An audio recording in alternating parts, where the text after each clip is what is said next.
সেই ছোট্ট গুহাটা এখনো আছে। বহু হাজি এই জাবাল আবু সিলাতে হজ করতে যাওয়ার পরে এখানে জিয়ারতে যায়, নামাজ পড়ে, দোয়া করে, যেখানে আল্লাহর নবী 3 দিন 3 রাত এই উম্মতের নাজাতের জন্য সিজদায় কেঁদেছিলেন। জাবাল আবু সিলা, জাবাল আবু সিলাত থেকে হযরত জাবের রাদিয়াল্লাহু আনহুর বাড়ি দেখা যায়। হযরত জাবের রাদিয়াল্লাহু তাআলার বাড়ির দিকে নজর করবেন। এইখানে একটা মসজিদ কমপ্লেক্স করে তৈরি করা হয়েছে। এই জাবের রাদিয়াল্লাহু আনহুর বাড়ি থেকে জাবের খন্দকের যুদ্ধের ময়দানের কাছাকাছি গেলেন। নবীজি মাটি কাটতেছিলেন।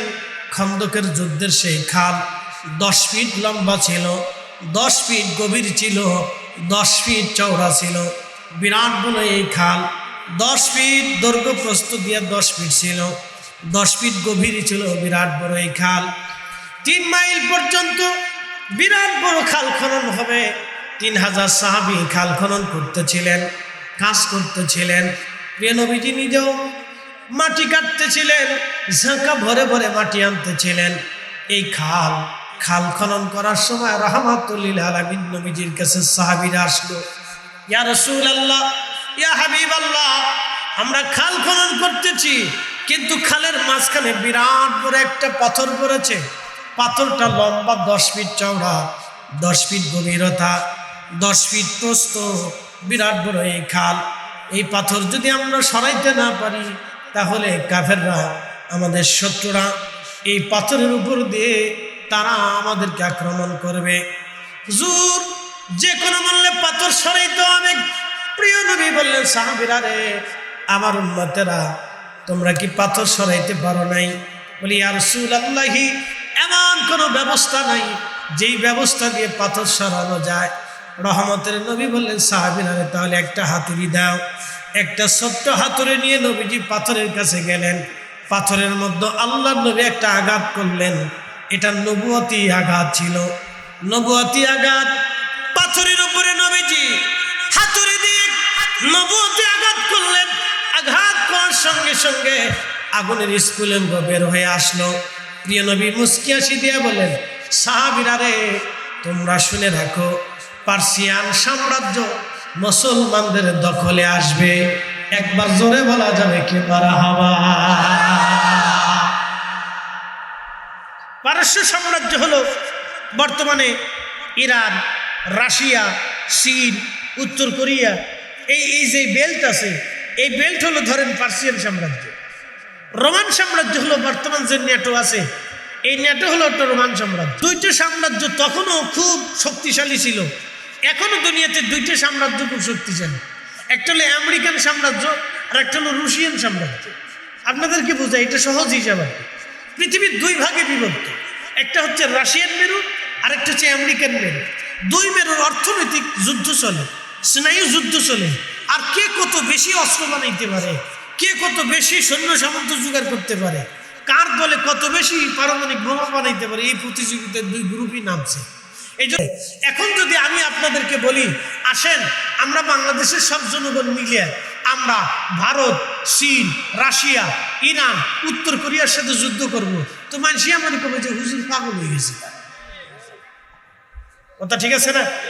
এখন যদি আমাদের সেনাপ্রধান হুমকি দেয় যে আমরা রাশিয়ার সাথে যুদ্ধ করবো, তাহলে আমরা বলবো যে সেনাপ্রধানকে আপাতত ওনারে রেস্টে দেওয়া হোক, ওনার একটু অসুবিধা হইতে পারে, চিকিৎসার দরকার আছে।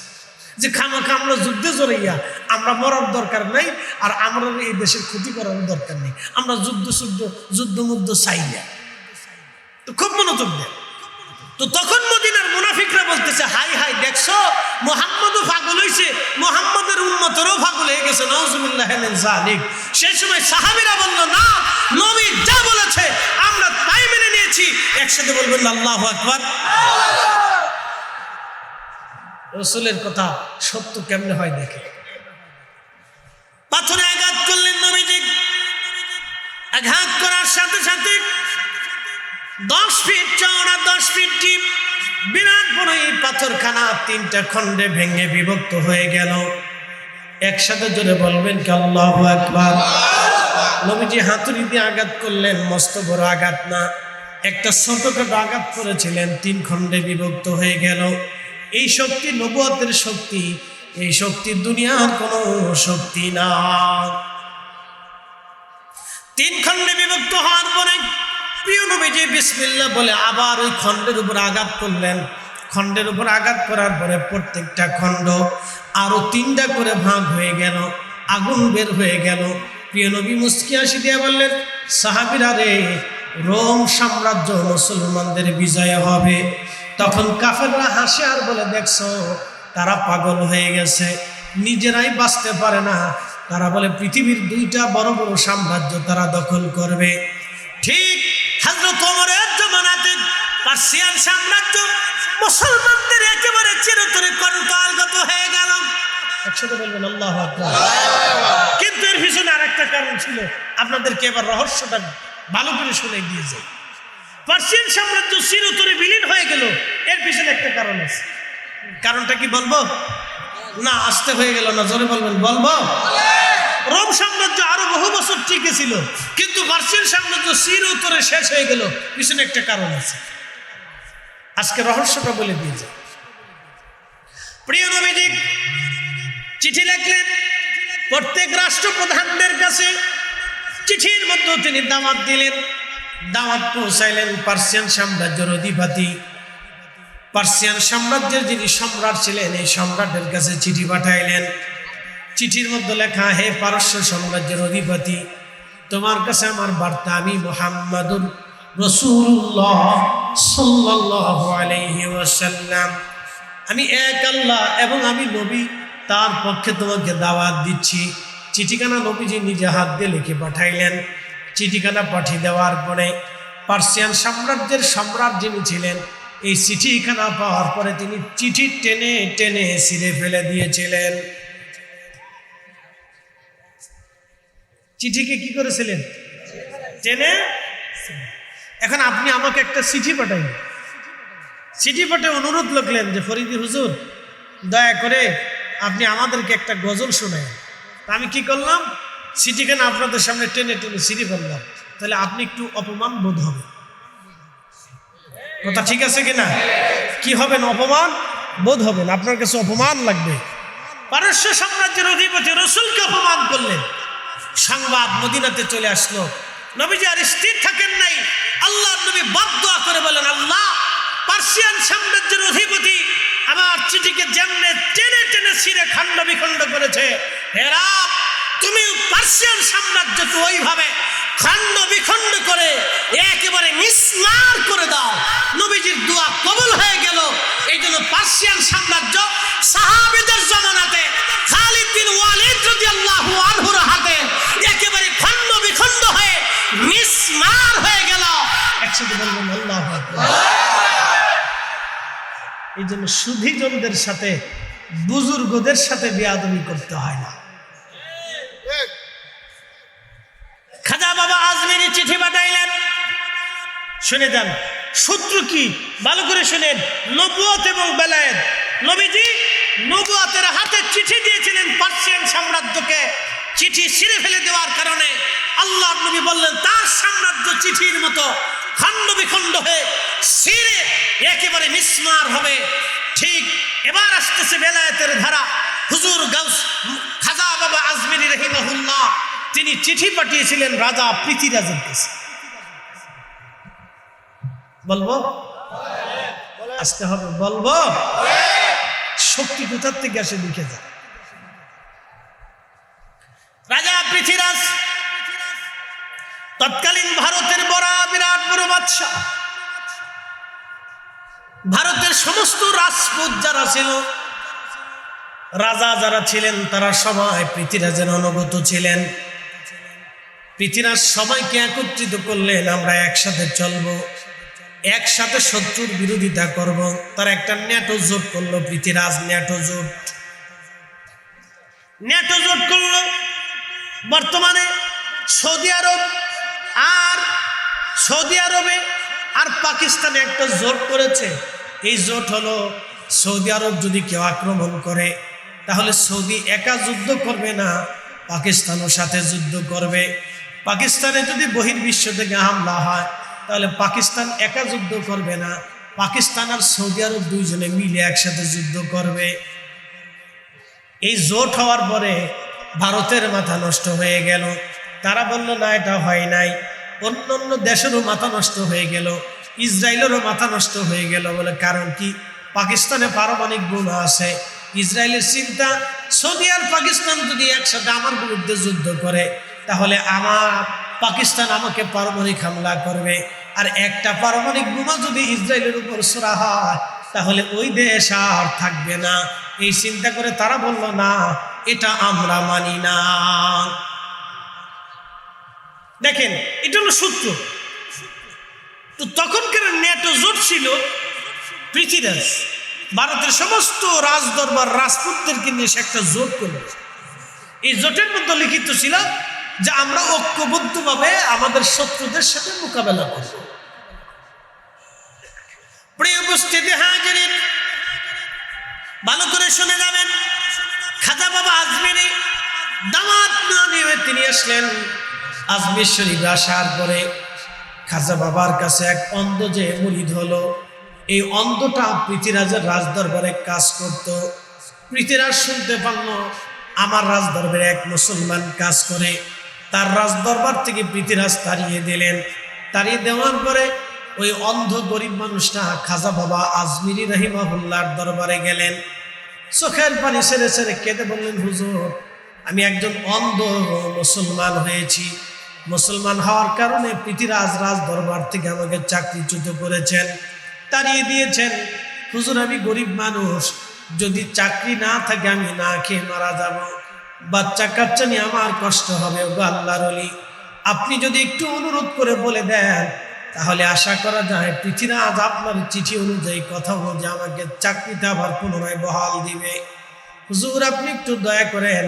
খাজা বাবা আজমির একটা চিঠি লিখলেন, হে পৃথিবীরাজ, আমি গরিবে নওয়াজ মাইনুদ্দিন চিস আজমিরি সেঞ্চুরি বলতেছি। আপনি আমার অন্ধ মুরিদকে আপনার দরজা থেকে বিতাড়িত করে দিয়েছেন। সে অত্যন্ত পীড়িত এবং দরিদ্র। আমি খাজা আজমিরি আপনাকে অনুরোধ করতেছি, আপনি তাকে আপনার রাজদরবারে পুনরায় চাকরিতে বহাল করে দেন। চিঠিখানা পাওয়ার পরে রাজা পৃথিবীরাজ চিঠিখানা ছিঁড়ে ফেলে দিল। ধর, এক ফকিরে চিঠি লিখছে, তার জন্য আবার চাকরি ফেরত দিতে হবে। বেটা, আমি এত বড় বাচ্চা। আচ্ছা বলেন তো, বাদশাহী কি আমাদের হাতে না মালিকের হাতে? একসাথে বলতে হবে, আমাদের হাতে না মালিকের হাতে? একসাথে বলবেন আল্লাহু আকবার। আল্লাহ কোরআনে তার ওয়াজ করে দিয়েছেন, কুলিল্লাহুম্মা মালিকাল মুলকি তুতিল মুলকা মান তাশাউ ওয়া তানজিউল মুলকা মিম্মান তাশাউ ওয়া তুইজ্জু মান তাশাউ ওয়া তুযিল্লু মান তাশাউ।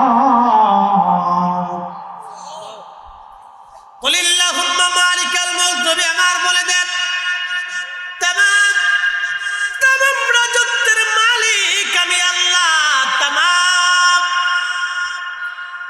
তামাম রাজত্বের মালিক আমি আল্লাহ। তুতিল মুলকা মান তাশা, আমি যাকে খুশি রাজা বানাই। তুইজ্জু মান তাশাউ ওয়া তুযিল্লু মান তাশা, যার কাছ থেকে খুশি রাজত্ব ছিনাই নেই, যাকে খুশি ইজ্জতওয়ালা বানাই, যার কাছ থেকে খুশি ইজ্জত আমি ছিনাই নেই। মালিক আল্লাহ। আসতে হবে না, জোরে বলেন মালিক। না, আরো জোরে বলেন মালিক। খাজা বাবা আজমিরি কি রাজত্ব নিয়েছিল? দিল্লির সিংহাসনে বসেছিল? শাহজালাল ইয়ামানি কি বাংলার মসনদে বসেছিল? কুতুবউদ্দিন কাকি কি দিল্লির আসনে বসেছিল? নিজামুদ্দিন আউলিয়া কি দিল্লির বাদশাহী নিয়েছিল? মুজাদ্দিদ আল ফেসানি সিরহিন্দি সম্রাট জাহাঙ্গীরকে পরাভূত করে তিনি কি দিল্লির মসনদ নিয়েছিল? পৃথিবীর কোন ওলি মসনদে বসেছে আমাকে একটু দেখান তো, দেখান। ইতিহাস ঘুটে গেছে, দেখান। দুনিয়ার কোন ওলি মসনদ নিয়েছিল আমাকে দেখান। দুনিয়ার কোন ওলিরা রাজা বাদশাহীর মসনদ নেই নাই, তারা এমন এক আল্লাহর ইশকের মসনদ নিয়েছিলেন যার কারণে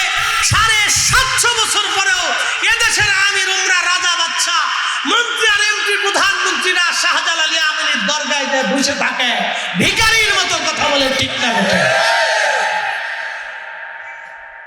কি ভাবতেছে? খাজা বাবা আজমিরি 1000 বছর আগে চলে গিয়েছেন,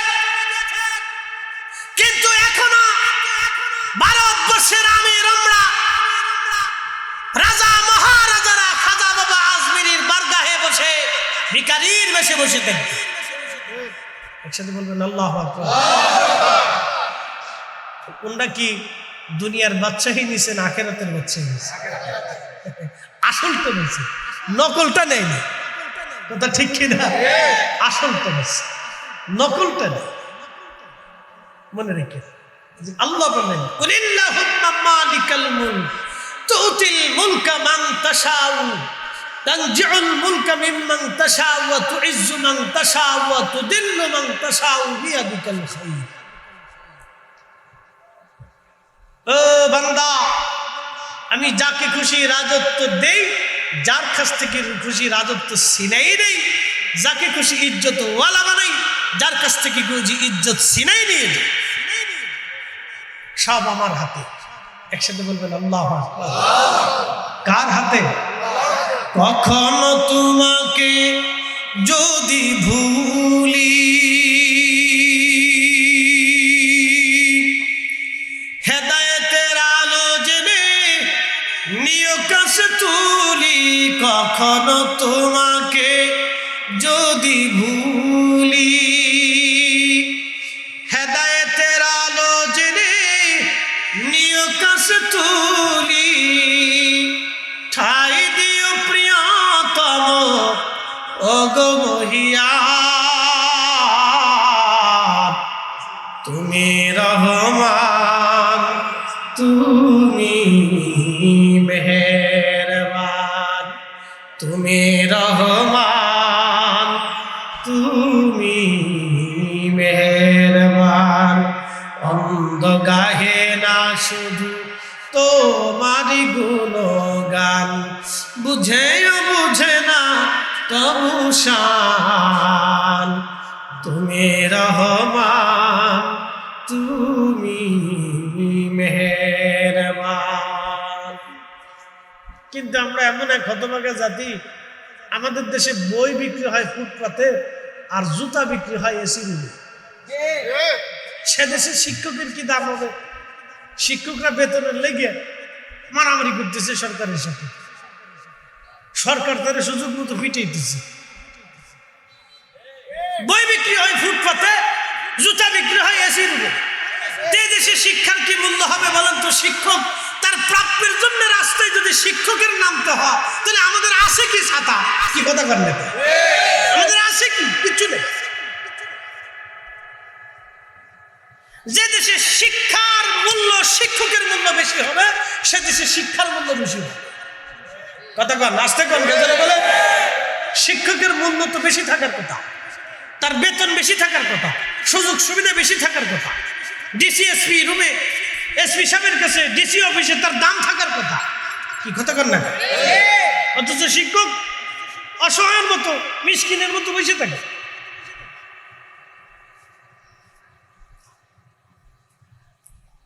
মুসলমান ভালো করে শুনবেন, কি বলবো আমরা? বলার তো আমাদের কিছুই নাই।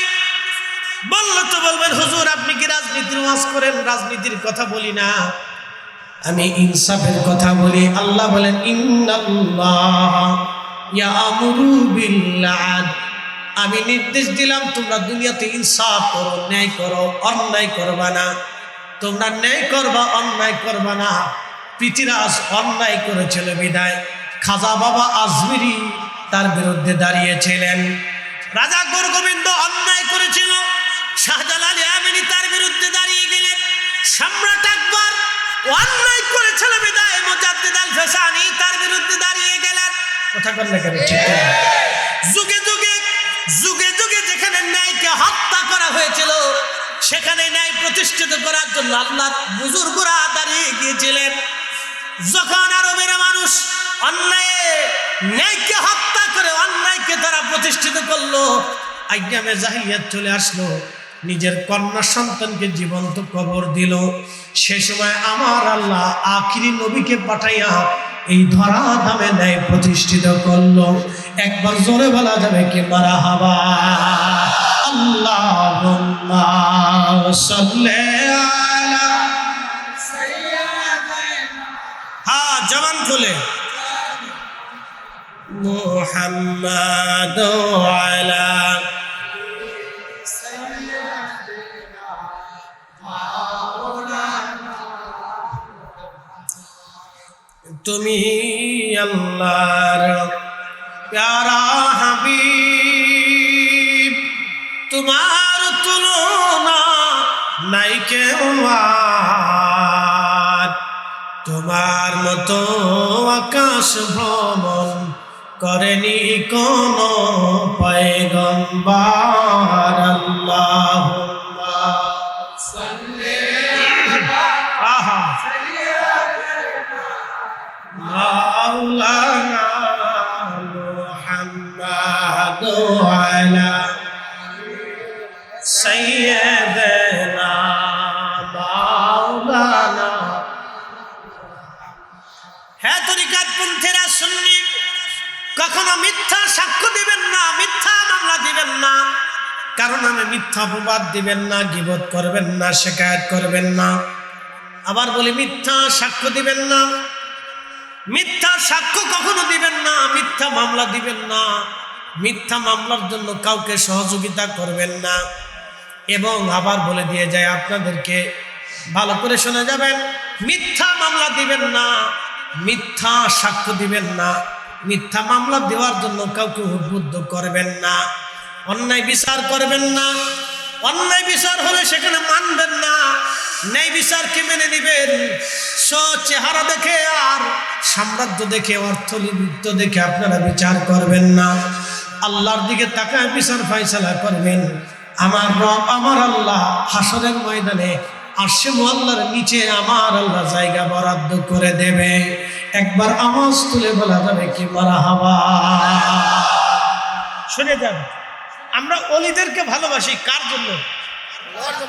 আসতে হয়ে গেছে, জোরে বলে, আরো জোরে জোরে জোরে জোরে জোরে জোরে জোরে জোরে, না ভিন্ন কোনো উদ্দেশ্য আছে?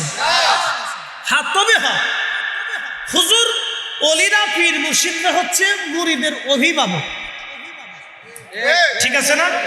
মুরিদের কি অভিভাবক?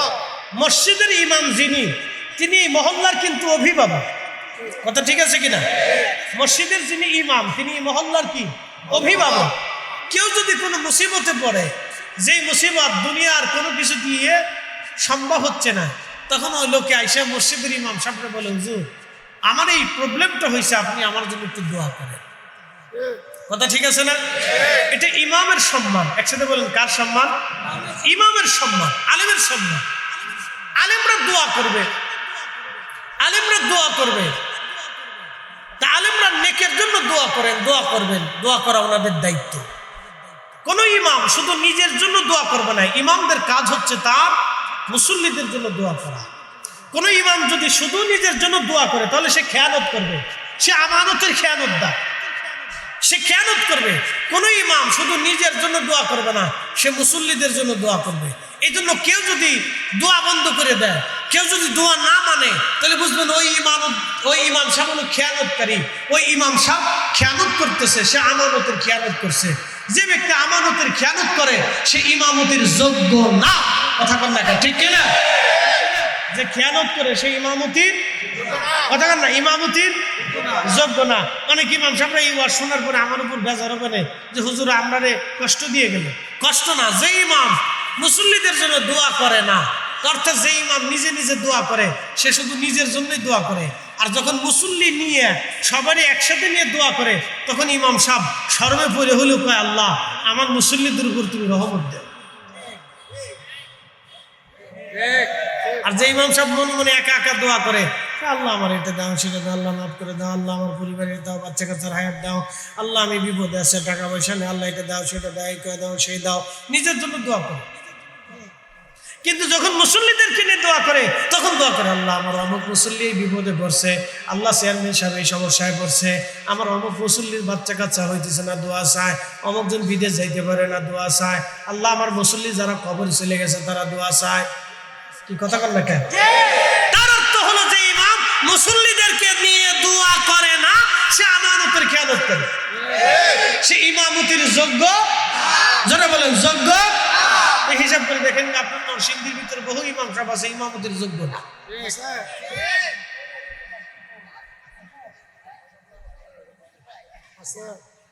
ফেস লাগছে না? ফেস না, হিসাব সহজ, হিসাব সহজ। আপনি ইমামতি করেন, আপনার কাজ কি? আপনার কাজই তো আমার মুসিবতে বিপদে সমস্যায় আপনি আমার জন্য দোয়া করবেন। কথা ঠিক আছে না? আমাকে আপনি ভালো কাজের উপদেশ দিবেন, খারাপ কাজ থেকে ফিরেই রাখবেন। কি কথা ঠিক আছে কিনা? প্রত্যেক ইমামের দায়িত্ব কিন্তু এটা যে মুসল্লিদেরকে খারাপ কাজ থেকে ফিরাবে, ভালো কাজের জন্য উদ্বুদ্ধ করে নসিহত করে বুঝাবে। প্রিয় উপস্থিতি হাজিরিন, ভালো করে শুনে যাবেন। এই দিকে আমি আর লম্বা কথা বলবো না, আমি মূল আলোচনার দিকে ফিরে যাইতেছি, ভালো করে শুনে যান। ভাইজান আমার, কিয়ামতের ময়দানে ওই ব্যক্তি আল্লাহর আরশে মুআল্লার নিচে জায়গা পেয়ে যাবে। যে ব্যক্তি দুনিয়ার ভিতরে ন্যায় বিচার করে, কিয়ামতের ময়দানে ওই লোকটা আল্লাহর আরশে মুআল্লার নিচে তার জায়গা বরাদ্দ হয়ে যাবে। যে সময় আরশে মুআল্লার ছায়া ছাড়া আর কোনো ছায়া থাকবে না। একসাথে জোরে বলেন মারহাবা। আমাদের বাংলাদেশের 64,000 গ্রাম, কত হাজার গ্রাম? 64,000 গ্রামের সালিশ দরবার হয়। কয়টা গ্রামে ন্যায় বিচার হয়? জোরে জোরে, হ্যাঁ, ডরাই ডরাই বুঝতেছেন মনে হয়। ন্যায় বিচার ঠিক মতো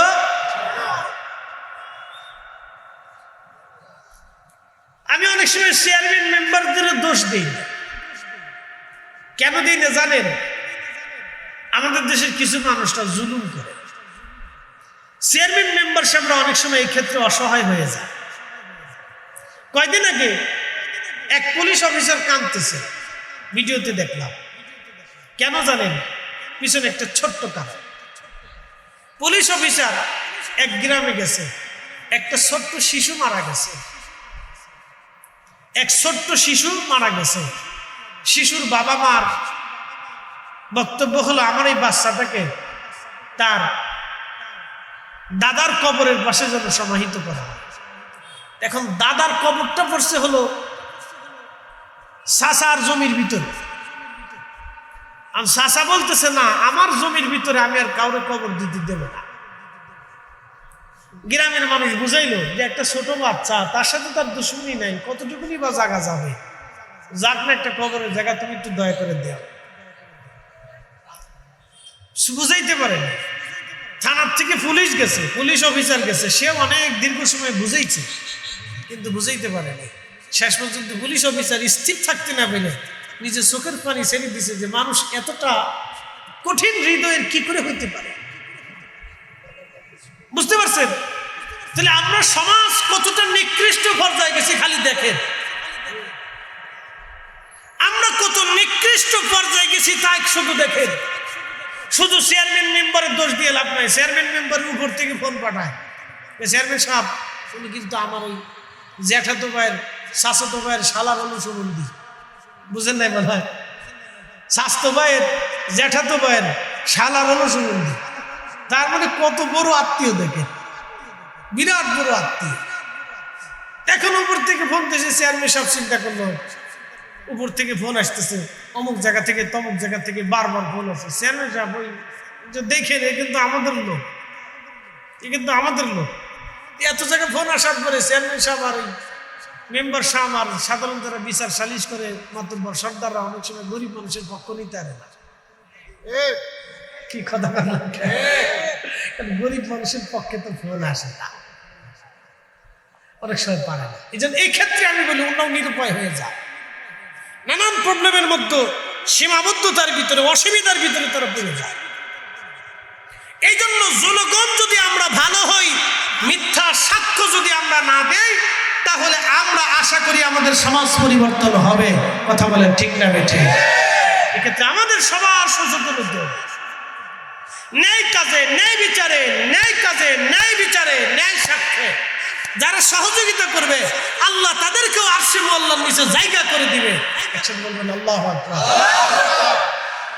আরো এক বান্দার জায়গা হবে, যে বান্দার ডান হাতে দান করছিল, বাম হাতে জানে না, এক হাত দিয়ে দিছে আর এক হাতে, এর অর্থ হলো ফি সাবিলিল্লাহ, শুধু আল্লাহর জন্য দান করছে, শুধু আল্লাহর জন্য দান করছে। আমাদের রমজান আসলে কিছু ধনীরা ঢাকার থেকে আসে গ্রামে, কিছু বিদেশিরা প্রবাসে থাকে, ইউরোপ আমেরিকা থাকে, তারাও আসে। চিন্তা করলো এলাকার মানুষের দান সৎকার করে, তো কদ্দুর জাকাতের লুঙ্গি, জাকাতের পাঞ্জাবি, জাকাতের 3 পিস নিয়ে আসে। জাকাতের মার্কেট কিন্তু ঢাকার গুলিস্তানে আছে, আলাদা মার্কেট। কি আপনারা নরসিংদীর লোক কাপড়ের ব্যবসা করেন, আপনারা কিন্তু ভালোই জানেন। জাকাতের কাপড় আলাদা, জাকাতের 3 পিস আলাদা, এটা সিস্টেম করে আলাদা বানায়। 150 টাকার লুঙ্গি এমনভাবে দিছে, 150 টাকা করে হিসাব করলে 250, 5,000 ডলার করে দেওয়া যায়।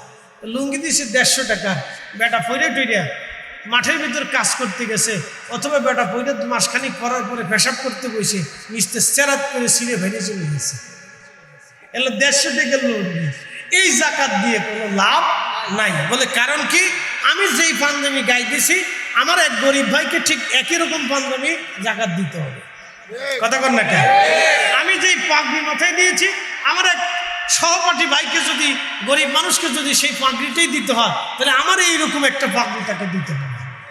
কথা ঠিক আছে কিনা? এ হলো জাকাত। কিন্তু আমরা যে জাকাত দিই, এগুলো হয় না, এগুলো মানুষ দেখানো জাকাত। এই জন্য এই লোকের জায়গা হবে না, ওই লোকের জায়গা হবে যে ডান হাতে দান করলো, বাম হাতে জানলো না, অর্থাৎ ইখলাসের সাথে দান করে দিল। এই লোকের দান আল্লাহর দরবারে এমনভাবে কবুল হবে যে আল্লাহ তারা হাসরের ময়দান থেকে বাইসা ডাইকে টাইনা ফেরেশতাদেরকে ধরে ধরে নিয়ে আল্লাহর আরশে মুআল্লার নিচে জায়গা করে দিয়া, বেহেশতের ভুনা দানি খাবার বসাইয়া জমজমের পানি, হাউজে কাউসারের পানি ধরে খাওয়ানো হবে। একসাথে বলবেন আল্লাহু আকবার। আর এক নম্বর লোকের জায়গা হবে, এই লোকটা হলো যে নামাজ পড়তে যাইত, মসজিদ থেকে বের হইয়া আবার কখন আজান দিবে, দিলটা মসজিদের মধ্যে রেখে আসত। এই লোকটার জন্য আল্লাহ আরশে মুআল্লার নিচে জায়গা বরাদ্দ করে দিবে। একসাথে বললাম মারহাবা। আজকে ভৈরব থেকে আসতেছিলাম, এক ভদ্রলোক, কিছুদিন আগে আমার এক মাহফিল ছিল, ভদ্রলোক 40 বছর ধরে আজান দেয় বিনা বেতনে, আজকে মারা গেছে। 40 বছরের মুয়াজ্জিন আজকে মারা গেছে। তার অর্থ বুঝছেন? 40 বছরে তার নামাজ কাজা হয়নি। একসাথে বলবেন আল্লাহু আকবার। আজানের জন্য একটা বিনিময়ে একটা টাকাও কোনোদিন নেয়নি। এই সমস্ত লোকের আল্লাহ আরশে মুআল্লার নিচে জায়গা বরাদ্দ করে দিবে। একসাথে বলবেন মারহাবা। আর একজন লোককে আরশে মুআল্লার নিচে আল্লাহ জায়গা বরাদ্দ করে দিবে। তারা কারা? আল্লাহর নবী বললেন, কিয়ামতের মাঠে আরশে মুআল্লার নিচে নূরের মিম্বরে নূরের চেহারা নিয়ে এসে বসে আছে। ফেরেশতারা ঈর্ষা করবে, শহীদরা ঈর্ষা করবে, নবীরা পর্যন্ত ঈর্ষা করে বলবে, আল্লাহ এরা আবার কারা? নূরের টুপি পইরা নূরের মিম্বরে নূরের চেহারায় তোমার আরশে মুআল্লার নিচে যারা বসে আছে, এরা কারা? আল্লাহ ডাক দেবে, এ নবী এবং শহীদরা, এরা হলো ওই ব্যক্তি যারা দুনিয়াতে একজন আর একজনকে আমি আল্লাহর জন্য ভালোবেসেছিল। এজন্য আমরা তরিকতপন্থী যারা আছি, আমরা সুন্নি সুফিপন্থী যারা আছি, আমরা আল্লাহর জন্য তার ওলিদেরকে ভালোবাসি। কথা বলেন ঠিক কিনা? যে যাহারে ভালোবাসে সে তো কবু ভুলে না, যে যাহারে ভালোবাসে সে তো কবু ভুলে। মৌলা তোমায় ভালোবাসে, রাসূল তোমায় ভালোবাসে, তুমি তারে ভুইল না। যে যাহারে ভালোবাসে সে তো কবু ভুলে না। মুর্শিদ তোমায় ভালোবাসে, দয়াল তোমায় ভালোবাসে, তুমি তারে ভুইল না। যে যারে ভালোবাসে সে তো কবু ভুলে না। আল্লাহুম্মা সাল্লি আলা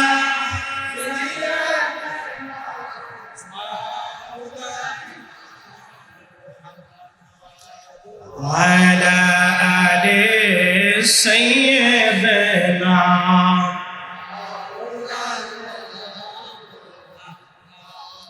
প্রিয় উপস্থিতি, আল্লাহ ডাক দেবে না নবী শহীদরা, এরা সেই ব্যক্তি দুনিয়াতে যারা আমি আল্লাহর জন্য একজন আর একজনকে ভালোবেসেছিল। আজকে আমি আল্লাহ তাদের নূরের মিম্বারে আরশে আল্লাহর নিচে নূরের চেহারা, নূরের পোশাক পরাইয়া, নূরের টুপি পরাইয়া আমি আরশে আল্লাহর নিচে তাদের জায়গা বরাদ্দ করলাম।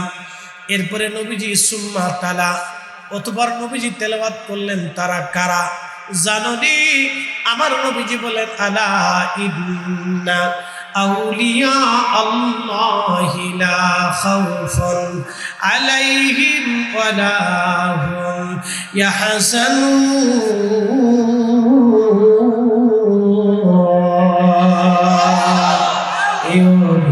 আল্লাহর বাংলাদেশ, শহীদ গাজীর বাংলাদেশ, রহম করো আল্লাহ, রহম করো আল্লাহ। ওলি আল্লাহর বাংলাদেশ, শাহপরানের বাংলাদেশ, রহম করো আল্লাহ, রহম করো আল্লাহ। শুধু বাংলাদেশ ওলিদের না, তামাম দুনিয়া ওলিদের, তামাম দুনিয়া ওলিদের। কয়দিন আগে আমি মালদ্বীপে মাহফিল করে আসলাম, মালের ভিলা কলেজে। ভাইজান আমার মাহফিল করার আগে আমি চিন্তা করলাম এই মালদ্বীপে যারা ইসলাম নিয়ে এসেছে আমি তাদের কাছে, তাদের জিয়ারতে যাব। আমাদের ইসলাম বাংলাদেশে আসছে 1300 বছর আগে। আমাদের বাংলাদেশে ইসলাম আনলো 1300 বছর আগে।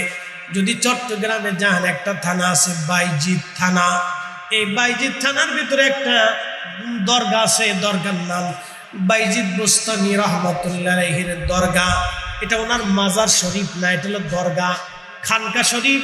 এইখানেও সে 1300 বছর আগে এইখানে বসে তিনি কালেমার দাওয়াত দিয়েছিলেন। বাইজিদ বুস্তামি আমাদের সিলসিলার একজন ঊর্ধ্বতন একজন ইমাম বুজুর্গ।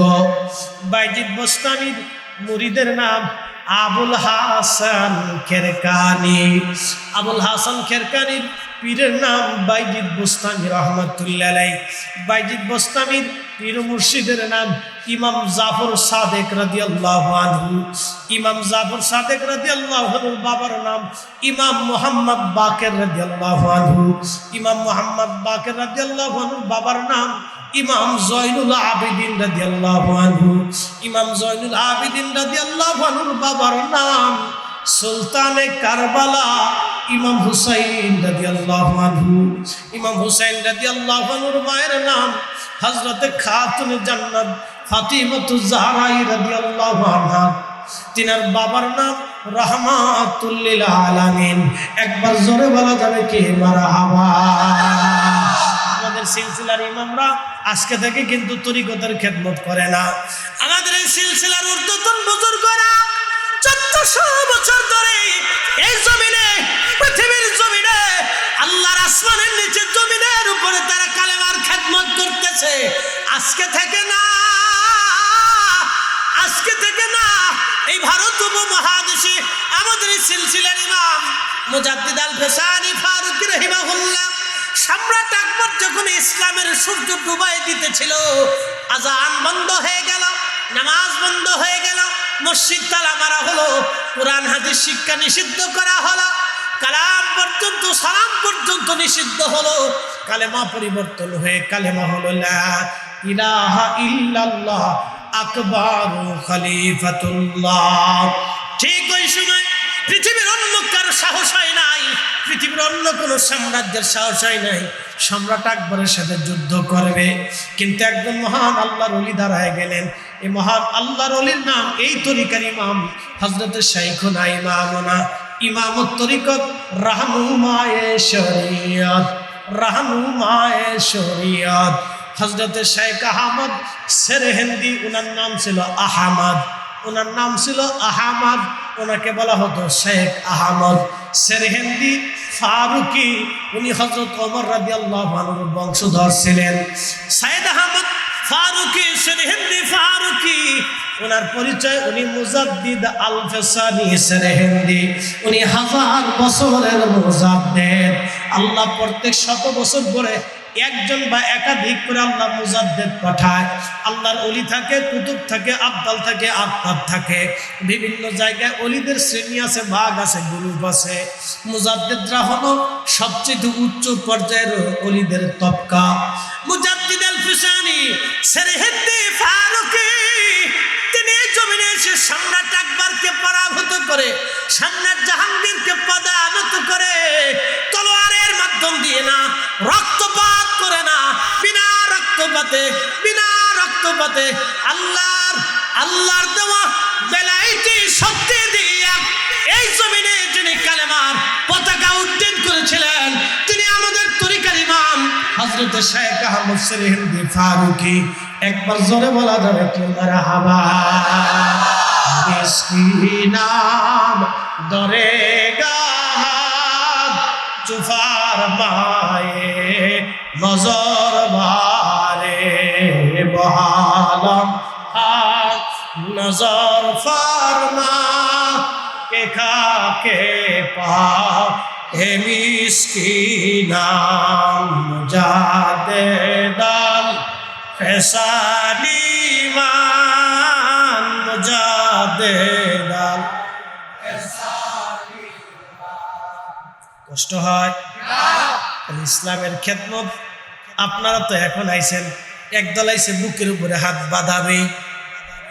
কি কথা বল না কেন? হ্যাঁ, বুকের উপরে হাত বাঁধতেই হবে, এটাই ঠিক। সহি হাদিসে আসছে এটাই ঠিক। নাভির নিচে হাত বাঁধাবে ঠিক, মানে এমন ভাবে কইতেছে মনে হয় যে ওনারটা একবারে 14 পুরুষ 14,000 বছর ধরে উঠে আইছে। আরে বেটা, 1450 বছর ধরে আমরা ঠকের উপরে আছি। আমরা আকাবিররা দেশে কালেমা না দিলে তোমাদের 14 পুরুষের কালেমা নসিব হইতো না। আমরা আকাবিররা দেশে কালেমা দিয়ে গেছে, শিক্ষা দিয়ে গেছে। কথা বলেন না, উনি আইছে এখন আমরা সুন্নাত শিখাইতে। কালেমার সূর্য তো ডুবে গিয়েছিল, আল্লাহ মুজাদ্দিদ আল ফিসানি সেরহিন্দিকে দিয়া আবার এই ভূখণ্ডের কালেমার সূর্যকে আল্লাহ উঠিয়ে দিলেন। যাদের মাধ্যমে কালেমা পেয়েছি, ইসলাম পেয়েছি, নামাজ পেয়েছি, দ্বীন পেয়েছি, ধর্ম পেয়েছি, তারা যেইভাবে আমাদেরকে শিখিয়ে গেছে আমরা সেইভাবেই মানব। কথা বলেন ঠিক না?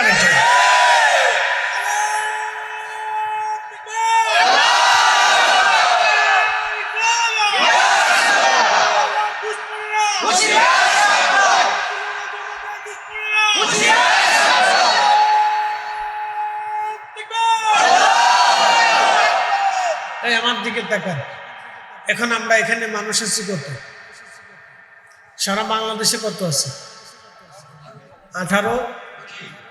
18 কোটি মুসলমান। আমরা কি করতে পারছি?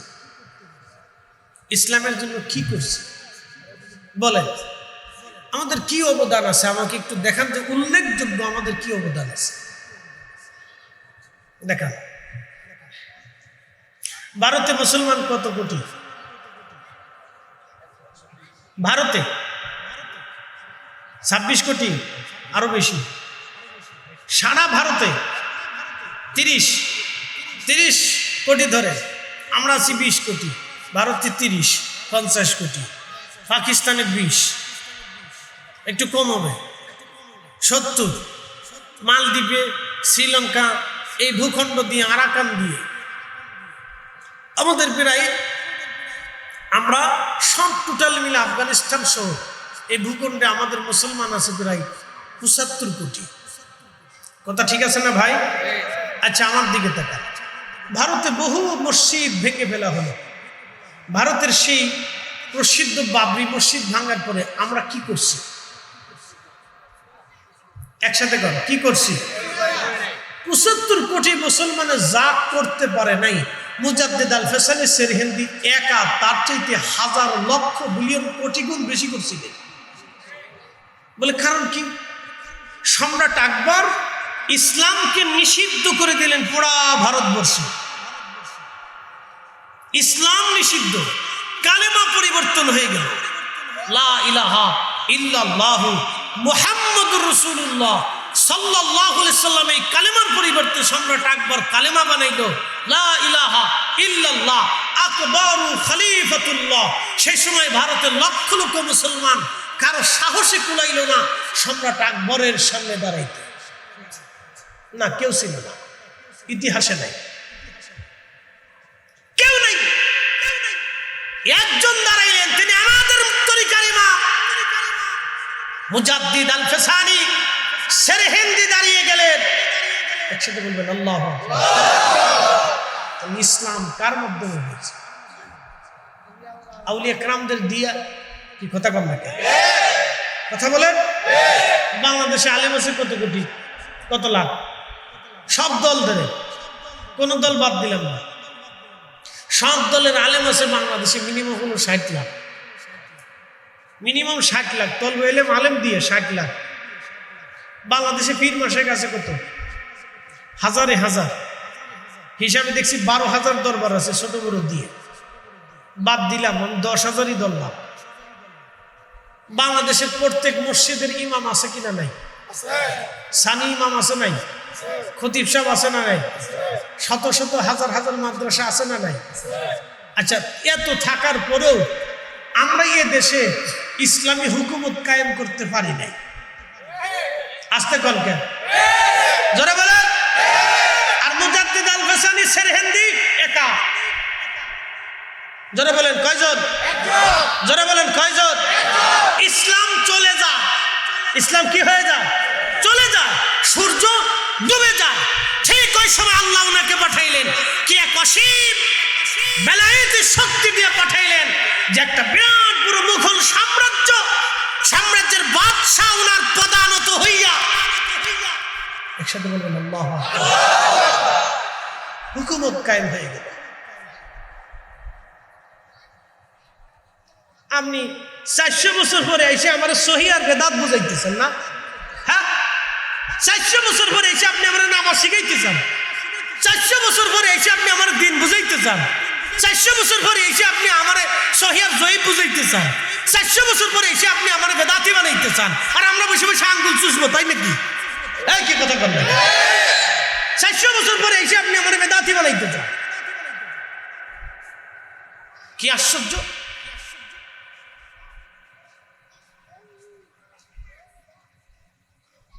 মুসলমান খুব মনোযোগ দিবেন।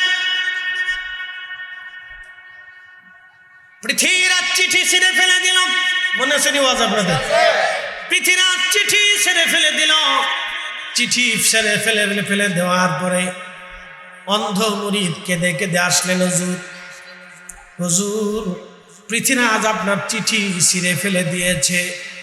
হুজুর পৃথিবীরাজ আপনার চিঠি ছিঁড়ে ফেলে দিয়েছে। খাজা বাবা আজমিরি রহিমাহুল্লাহ বেজার হলেন, আর একখানা চিঠি লেখলেন। চিঠির মধ্যে লেখা, পৃথিবীরাজ তোমাকে আমি এক মুসলিম সেনাপতির হাতে তুলে দিলাম। বন্ধু খুব মনোযোগ দিবেন। ওই সময় মোহাম্মদ ঘুরি সিন্ধের সীমান্ত এলাকা, মাত্র ১,২০,০০০ সৈন্য নিয়ে তিনি অপেক্ষায় করতেছিলেন। ভারত আক্রমণ করবে কি করবে না চিন্তায় বসেছিলেন, কিন্তু সাহস পাইতেছিলেন না, কারণ একবার দুইবার যুদ্ধ করে তিনি হেরে গেছেন। খুব চিন্তায় সৈন্যবাহিনী নিয়ে তিনি ভারত আক্রমণ করবে কিনা। পৃথিবীরাজ তখন বিশাল ন্যাটো বাহিনী জোট করেছে ভারত। বড় বড় রাজা বাদশা দিয়ে সে নেটো বাহিনী জোট করেছে। ঠিক মোহাম্মদ ঘুরি রাত্রিবেলা ঘুমায়। খাজা বাবা আজমিরি রহিমাহুল্লাহ মোহাম্মদ ঘুরিকে স্বপ্নের মাধ্যমে ডাক দিলেন, হে মোহাম্মদ ঘুরি, আমি খাজা বাবা আজমিরি তোমাকে দাওয়াত দিচ্ছি, তুমি ভারতবর্ষ আক্রমণ করো, আমার দোয়া থাকবে তোমার সাথে। একবার জোরে বলা যাবে কি মারহাবা? বুঝাইতে পারছি? বুঝে যান। মোহাম্মদ ঘুরি আর দেরি করেন নাই, তিনি চিন্তা করলেন সামান্য সুযোগ আমার। 1 লক্ষ সৈন্য নিয়ে তিনি রওনা করলেন পানিপথ। ভারতের একটা প্রদেশের এলাকার নাম পানিপথ। পানিপথ প্রান্তরে পৃথ্বীরাজ বিরাট বড় সৈন্য জোগাড় করলেন। সারা ভারতবর্ষ রাজা বাদশাদের রাজ দরবার থেকে তারা সৈন্য পাঠাইল। মোট সৈন্য দিয়ে 3 লক্ষ সৈন্যের বিরাট শক্তিশালী সৈন্য ফৌজ নিয়ে পৃথ্বীরাজ পানিপথের প্রান্তরে 1,20,000 সৈন্যের সামনে বিরাট বাহিনী তার দাঁড়িয়ে গেল। বিরাট সৈন্যবাহিনী দেখে মোহাম্মদ ঘুরি প্রথম দিকে চিন্তায় পড়ে গেলেন, এত বিরাট বড় সৈন্যবাহিনী নিয়ে পৃথ্বীরাজ এবার আসছে, একবার আমি যুদ্ধে হেরে গেলাম, আবার যদি হেরে যায় মুসলমানের ইজ্জত আর শরম ইজ্জত থাকবে না। মোহাম্মদ ঘুরি চিন্তা করলেন, না, আমাকে একজন মহান আল্লাহর ওলি দাওয়াত করেছেন, এই জমিন আক্রমণ করার জন্যে বিজয় আল্লাহ আমাকেই দিবে, কারণ ওলিদের দোয়া আসমান থেকে ফিরে আসে না। ইতিহাস ভুলে গেছেন, ইতিহাস মনে নেই আপনাদের। অনাইছেন সুন্নতার বেদাত, আমার নামাজি ভুল ধরতেছেন না, আমার নামাজি ভুল ধরতেছে। ইস, বিরাট বড় নামাজি, দেশের নামাজ যারা কায়েম করছে তারা আমার নামাজ শিখিয়ে দিয়ে গেছে। কথা কন না কা? আমরা কিভাবে নামাজ পড়বো শিখিয়ে দিয়ে গেছে, একবারে রসুলের তরিকা শিখিয়েছে, বানান্য তরিকা না, নবীর তরিকা শিক্ষা দিয়েছে। মোহাম্মদ ঘুরি স্বপ্ন দেখলেন সৈন্যবাহিনী, বিরাট বাহিনী, 2 বাহিনীর সামনাসামনি পানিপথের বিরাট প্রান্তরে যুদ্ধ হবে। যুদ্ধের জন্য সবাই প্রস্তুতি হয়ে গেলেন। বুঝতেই পারতেছেন যুদ্ধটা কিন্তু কোনো ছেলে খেলা, ফুটবল খেলা, ক্রিকেট খেলা আর হাডুডু খেলা না। যুদ্ধ হলো মারতে হবে, মরতে হবে, মারতে হবে, মরতে হবে, রক্তের খেলা এটা, মারতে হবে, মরতে হবে। তা বিরাট বড় সৈন্য ফৌজের সামনে মোহাম্মদ ঘুরি দাঁড়িয়ে গেলেন।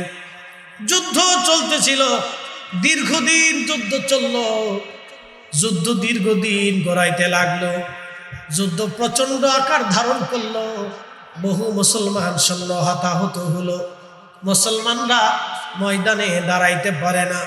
মোহাম্মদ ঘুরি একটা দূত মারফত খাজা বাবা আজমিরির কাছে লোক পাঠাইলেন, তাড়াতাড়ি যাও, খাজা বাবা আজমিরিকে যা বলো মোহাম্মদ ঘুরি যুদ্ধের ময়দানে বিপদগ্রস্ত হয়ে গেছে।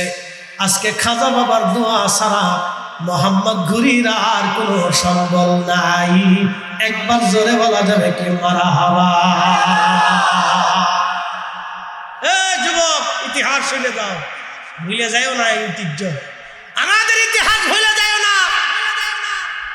কয়দিন আগে ভারতের উগ্রপন্থী হিন্দুরা, বিজেপির উগ্রপন্থী হিন্দুরা বলল আমরা খাজা বাবা আজমিরির মাজার ভেঙে দেব, এখানে মন্দির ভেঙে সে মাজার করা হয়েছে। ওরা সিদ্ধান্ত নিল মাজার ভাঙবো। আরে বেটা, ওরা জানে না এই খাজা বাবার সাথে ওদের 14 পুরুষও যুদ্ধ করে পারে নাই। কথা কন না কেন? সারা ভারত ওনার বিরুদ্ধে যুদ্ধ করেছিল, সারা ভারত ওদের 14 পুরুষ যুদ্ধ করেছে। ওরা জানে না ইতিহাস। যুবক, ইতিহাস তো ভুলে গেছ। খাজা বাবা আজমিরের ইসলামের খেদমত চলে যাওয়া। মোহাম্মদ ঘুরি চিঠি পাঠাইলো, যাও খাজা বাবাকে যায় বলো আজকে ওনার দোয়া ছাড়া আমার আর কোনো সম্বল নাই, নতুবা লজ্জা নিয়ে, রক্ত নিয়ে, লাশ নিয়ে, পরাজয় নিয়ে জমিন থেকে আমাদেরকে চিরদিনের জন্য বিদায় নিতে হবে। কারণ আমি মোহাম্মদ ধরি যেখানে পারি নাই আর কারো দ্বারা সম্ভব হবে না।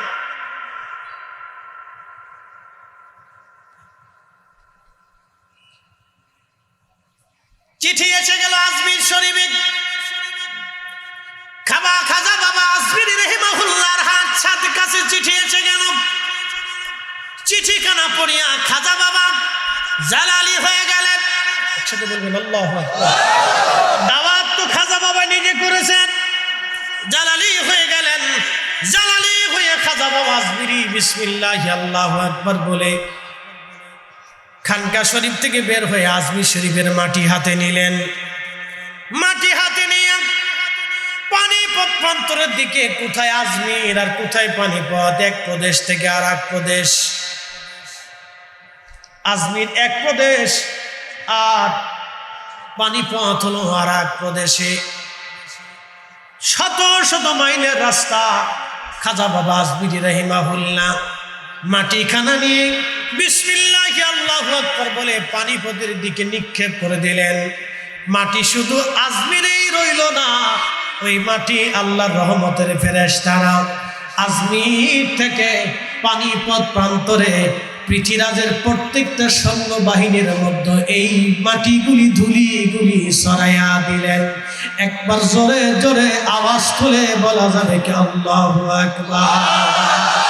এই যে আল্লাহু আকবার বলবেন না সে বেঈমান, একসাথে বলেন আল্লাহু আকবার। হাত উঁচা করে বলেন আল্লাহু আকবার। এই মুসলমানের পাওয়ার আছে না নাই? আউলিয়া কেরামের পাওয়ার আছে না নাই? আমরা তাদের রূহানি সন্তান, কথা বলেন ঠিক না বেঠিক?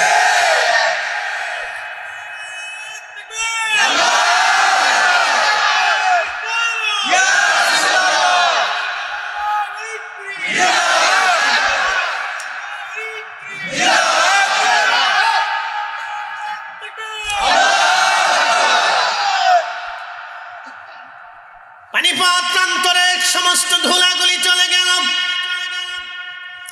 ধুলা যাওয়াটাই শেষ হলো না। সেই দিন প্রত্যেকটা ধুলার কণা পৃথিবীরাজের সৈন্যদের চোখে মুখে লাগলো।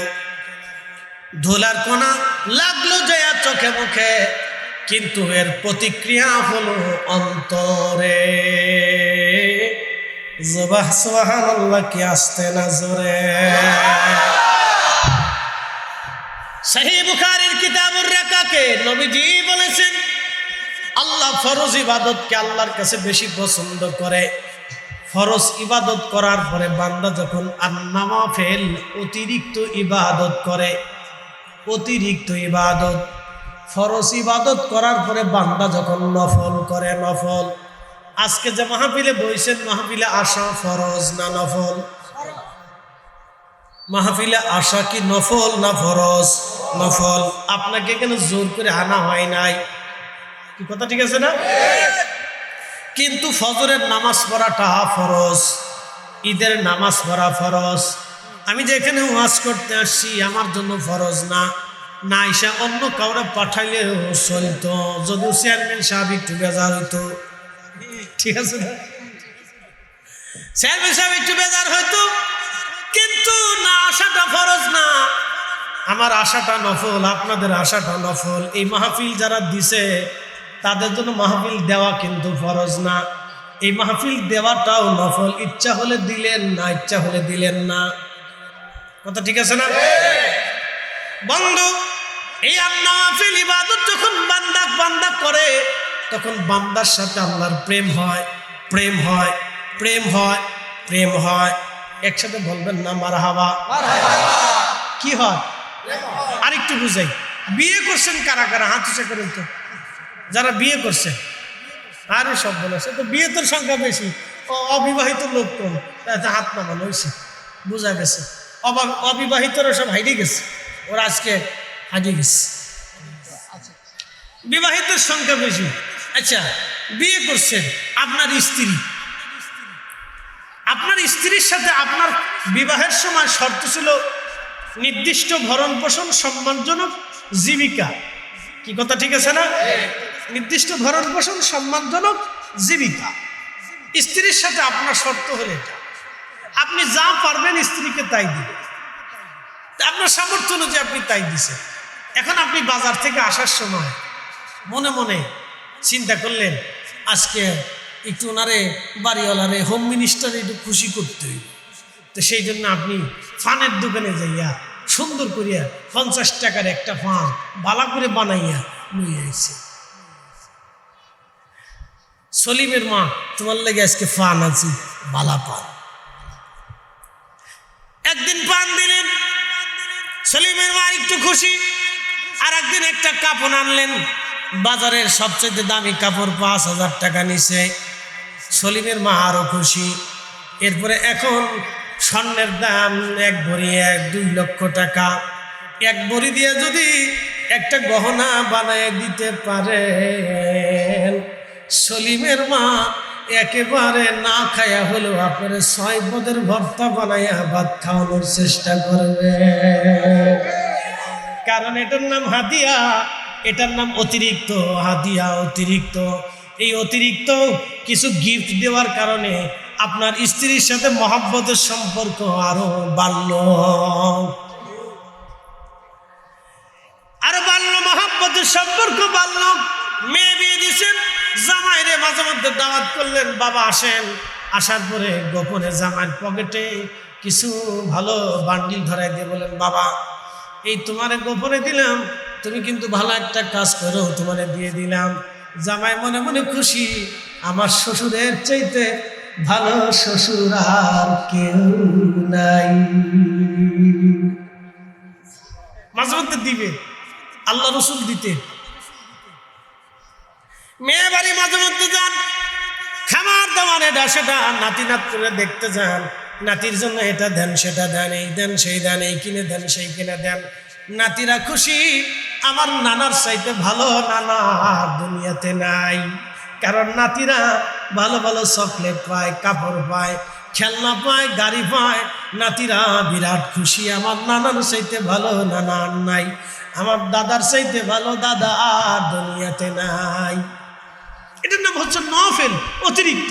তো অতিরিক্ত গিফটের কারণে আপনার বিবি খুশি, বন্ধু খুশি, নাতি খুশি, বিয়াই খুশি, জামাই খুশি, মাইয়া খুশি, পুতিরা খুশি, আপনার বিবি সাহেবা খুশি। চিন্তা করছেন বিবি বুড়ো হয়ে গেছে, আমরাও বুড়ো হয়ে গেছে, তাতে কি হয়েছে? পারলে কিছু সোনা টানা দিয়ে একটা গহনা বানায় লয়ে আসো না। আরে মর্জিনার দাদি তোমার লেগে লইছি, রেখে দাও, দেখবেন বেটি বিরাট খুশি। এই খুশির নাম হচ্ছে মাহাব্বত আর নওয়াফিল। আল্লাহ নবী বললেন, বান্দা যখন নফল ইবাদত করে আল্লাহ খুশি হয়। খুশি হতে হতে হতে হতে এত খুশি হয়, এই জন্য নফল ইবাদত করবেন। নফল ইবাদত যারা বেদাতে ফতোয়া দিয়ে বন্ধ করতে চায়, ওই ফতোয়া আমরা মানব না। এরা নফল ইবাদত বেদাতের ফতোয়া দিয়ে বন্ধ করতে চায়, আমরা মানব না, মানব না, মানব না। কথা বলেন ঠিক কিনা? দোয়া করা নফল, যেই সময় মন চায় সেই সময় দোয়া করবেন। মাহফিলের পরে মন চায় করবেন, মাহফিলের আগে পরে মন চায় করবেন, ভিতরে করবেন, নামাজের পরে করবেন, অসুবিধা নাই। জানাজার পরে করবেন, তা অসুবিধা নাই। আমি নিজে দেখলাম এই বছর মিশর আল আজহার বিশ্ববিদ্যালয় ছিলেন, আজহার বিশ্ববিদ্যালয়ের হাদিস ডিপার্টমেন্টের প্রধান ছিলেন। 1 লক্ষ হাদিস নিয়ে ওনার গবেষণা ছিল। এত বড় মুহাদ্দিস দুনিয়ার জমিনে এই মুহূর্তে আর নাই। কয়েকদিন আগে তিনি ইন্তেকাল করলেন। 1 লক্ষ হাদিস বুখারী শরীফ থেকে সহিহ মুসলিম ওনার মুখস্থ ছিল। এত বড় আলেম, একবার জোরে বলবেন না মারহাবা। বুখারী মুখস্থ, সহিহ মুসলিম মুখস্থ। ভাইজান এত বড় আলেম ছিলেন, তিনি এত বড় মুহাদ্দিস। ওনার বর্তমানে হাদিস ডিপার্টমেন্টে জামিয়া আল আজহার বিশ্ববিদ্যালয়ে ওনার হাজার হাজার হাজার হাজার লক্ষ লক্ষ ছাত্র আছে। এমনকি পৃথিবীর বড় বড় ডক্টররা ওনার ছাত্র আছে। বুঝতে পারছেন? ওনার ইন্তেকালের পরে আজহার বিশ্ববিদ্যালয়ের বড় বড় ডক্টর, বড় বড় আলেম, যারা হাদিস ডিপার্টমেন্টের আলেম, তফসির ডিপার্টমেন্টের বড় বড় ডক্টর, এবং ফিকহ ডিপার্টমেন্টের বড় বড় ডক্টররা, এবং আরবি ডিপার্টমেন্টের বড় বড় ডক্টররা, এবং বালাগাত মান্তিক বিভাগের বড় বড় ডক্টররা, বড় বড় ডক্টররা ওনার জানাজার নামাজে দাঁড়ায় গেলেন। আমি দেখলাম ভিডিওতে, আহা, জামিয়া আল আজহার বিশ্ববিদ্যালয়ের ওই পেজের ভিতরে আমি দেখলাম ডক্টররা জানাজার নামাজের পরে সবাই মিলে দোয়া শুরু করলো, জানাজার নামাজ পড়ে দোয়া চালু করলো। একসাথে জোরে বলবেন না মারহাবা। শুধু বেদাতের ফতোয়া বাংলাদেশে ভাই ভালো করে শুনে নেন। আমি মালয়েশিয়া হুজুর গাউসে পাকের মাজার শরীফ জিয়ারত করতে গেলাম, গাউসে পাকের আওলাদের। ওনার মসজিদে যা দেখলাম আজানের আগে কোরআন শরীফ তেলাওয়াত করতেছে, দুরূদ সালাম করতেছে। আমি মালয়েশিয়ার পুত্র যাইয়া সেন্ট্রাল মসজিদে নামাজ পড়তে গেলাম, ওদের পার্লামেন্টের সামনে যে মসজিদ, অনেক চমৎকার মসজিদ, সুন্দর একটা এরিয়া, মনোরম, খুবই সুন্দর, না গেলে বুঝবেন না। এই মসজিদে মাগরিব পড়ব, মাগরিবের আগে দেখলাম ওরা কোরআন তেলাওয়াত করতেছে, দুরূদ পড়তেছে। ইমাম সাহেব একজন বিজ্ঞ আলেম মনে হলো, কোরআন তেলাওয়াত অত্যন্ত সুন্দর। নামাজ শেষ করার পরে উনি দেখলাম দোয়া করলেন, নামাজের পরে দোয়া করলেন। হুজুর গাউসে পাকের আওলাদের মাজার জিয়ারত করতে গেলাম, সেইখানে যাওয়ার পরে দেখি আজানের আগে দুরূদ সালাম পড়া হলো, এরপরে আজান হলো, নামাজের পরে দোয়া হলো, এরপরে নামাজ শেষ করার পরে মিলাদ শরীফ পড়া হলো। একবার জোরে বলা যাবে কে মারহাবা? খালি বাংলাদেশে বেদাতের ধাক্কা ধাক্কি, যত ধাক্কা ধাক্কি ফাড়াফাড়ি খালি বাংলাদেশে, বিরাট ফাড়াফাড়ি চলতেছে। সরে যাবেন ভালো করিয়া হাজিরিন, ভালো করে শুনে যাবেন। দোয়া চলবে, কোরআন খতম চলবে, চলবে না? আস্তে কমকে ডরে ডরে কম জোরে বলে চলবে। মুসলমানের ঘরে ঘরে কোরআন খতম হবে, কতক্ষণ ঠিক কিনা? মুসলমানের ঘরে ঘরে ঘরে ঘরে কোরআন খতম হবে। আমি মালদ্বীপে গেলাম, সেই যারা ইসলাম এনেছিলেন 400 বছর আগে, আমি ইব্রাহিম ইস্কান্দারি রাহিমাহুল্লাহর মাজার জিয়ারত করলাম। আল্লাহু আকবার, ওনার মাজারে বসে দাঁড়ায় দোয়া করলাম। আল্লাহ 400 বছর আগে ওনারা কালেমা নিয়ে এসেছিলেন, 400 বছর আগের করা সেই মসজিদে নামাজ পড়লাম, এখনো সেই মসজিদের মিনারা আছে। বন্ধু খুব মনোযোগ দিবেন, 400 বছর আগে ওনারা কালেমা নিয়ে এসেছিলেন। ওনার কোরআন তেলাওয়াতের কারণে মালদ্বীপে একদিনে একসাথে মালদ্বীপের সমস্ত মানুষ কালেমা পড়ে মুসলমান হয়েছিল। কোরআনের মুজিজায়, কোরআনের তাসিরে একটা দৈত্য জিন মালদ্বীপ থেকে পালিয়ে চলে গিয়েছিল। প্রত্যেক বছর ওই দৈত্য জিনটা সে মানুষ হত্যা করত। ইব্রাহিম ইস্কান্দারি ওই সাগরের পরে দাঁড়ায় দাঁড়ায় কোরআন পড়েছিলেন রাত্রিবেলা। ওই কোরআনের আওয়াজ শুনিয়া দৈত্য জিন সাগরের গভীরে চলে গেল, ভারত মহাসাগরের গভীরে। এটা একটা মহাসাগর, যার কোনো কুল কিনারা দুনিয়ার মানুষ খুঁজে পাবে না। এই মহাসাগরের ভিতরে একটা ছোট্ট দ্বীপ, দেশের নাম মালদ্বীপ। এই দেশের ভিতরে কোরআনের আওয়াজ এখনো চলে। একদিনে একসাথে হাজার হাজার মালদ্বীপবাসী কালেমা পড়ল। ভাইজান, কোরআন তেলাওয়াত একটা দামি জিনিস, এই জন্য মুসলমানের ঘরে ঘরে কোরআন খতম হবে। আমরা আগে দেখতাম তলবে এলেমদেরকে ডেকে এনে বাড়িতে কোরআন খতম দেওয়া হইতো, এরপরে মুরব্বীদের জন্য দোয়া করা হইতো।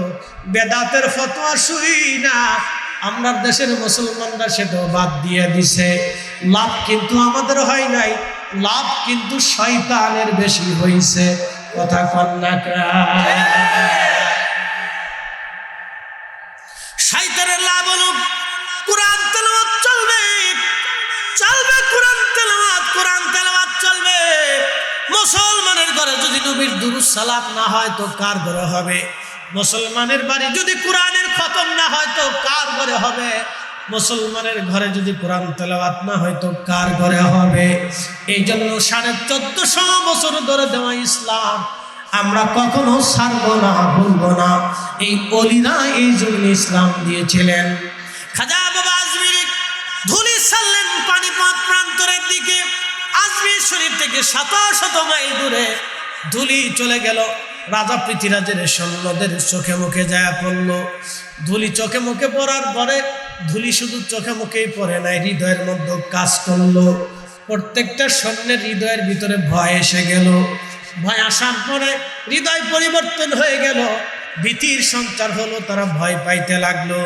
মোহাম্মদ ঘুরি একসাথে একযোগে সৈন্যবাহিনী নিয়ে তিনি আক্রমণ করলেন। আর মুসলমানদের হৃদয়ে জিহাদের জজবা আসলো, শাহাদাতের তামান্না আসলো। সামান্য সৈন্য নিয়ে মোহাম্মদ ঘুরি 3 লক্ষ সৈন্যের উপরে যখন ঝাঁপিয়ে পড়লেন, কাফেরদের অন্তরে মুজিজা কাফেরদের অন্তরে অলির কারামতের কারণে অন্তরে ভয় এসে গেল। এই ভয়ের কারণে সেই দিন মুহাম্মদ ঘুরির বিজয় হয়েছিল। তার মানে মুসলমানদের বিজয়ের পিছনে আল্লাহর অলিদের দোয়া আছে, দোয়া ছাড়া বিজয় কারো হয় নাই। কথা বলেন ঠিক কিনা? এই জন্য অলির দরকার আছে না?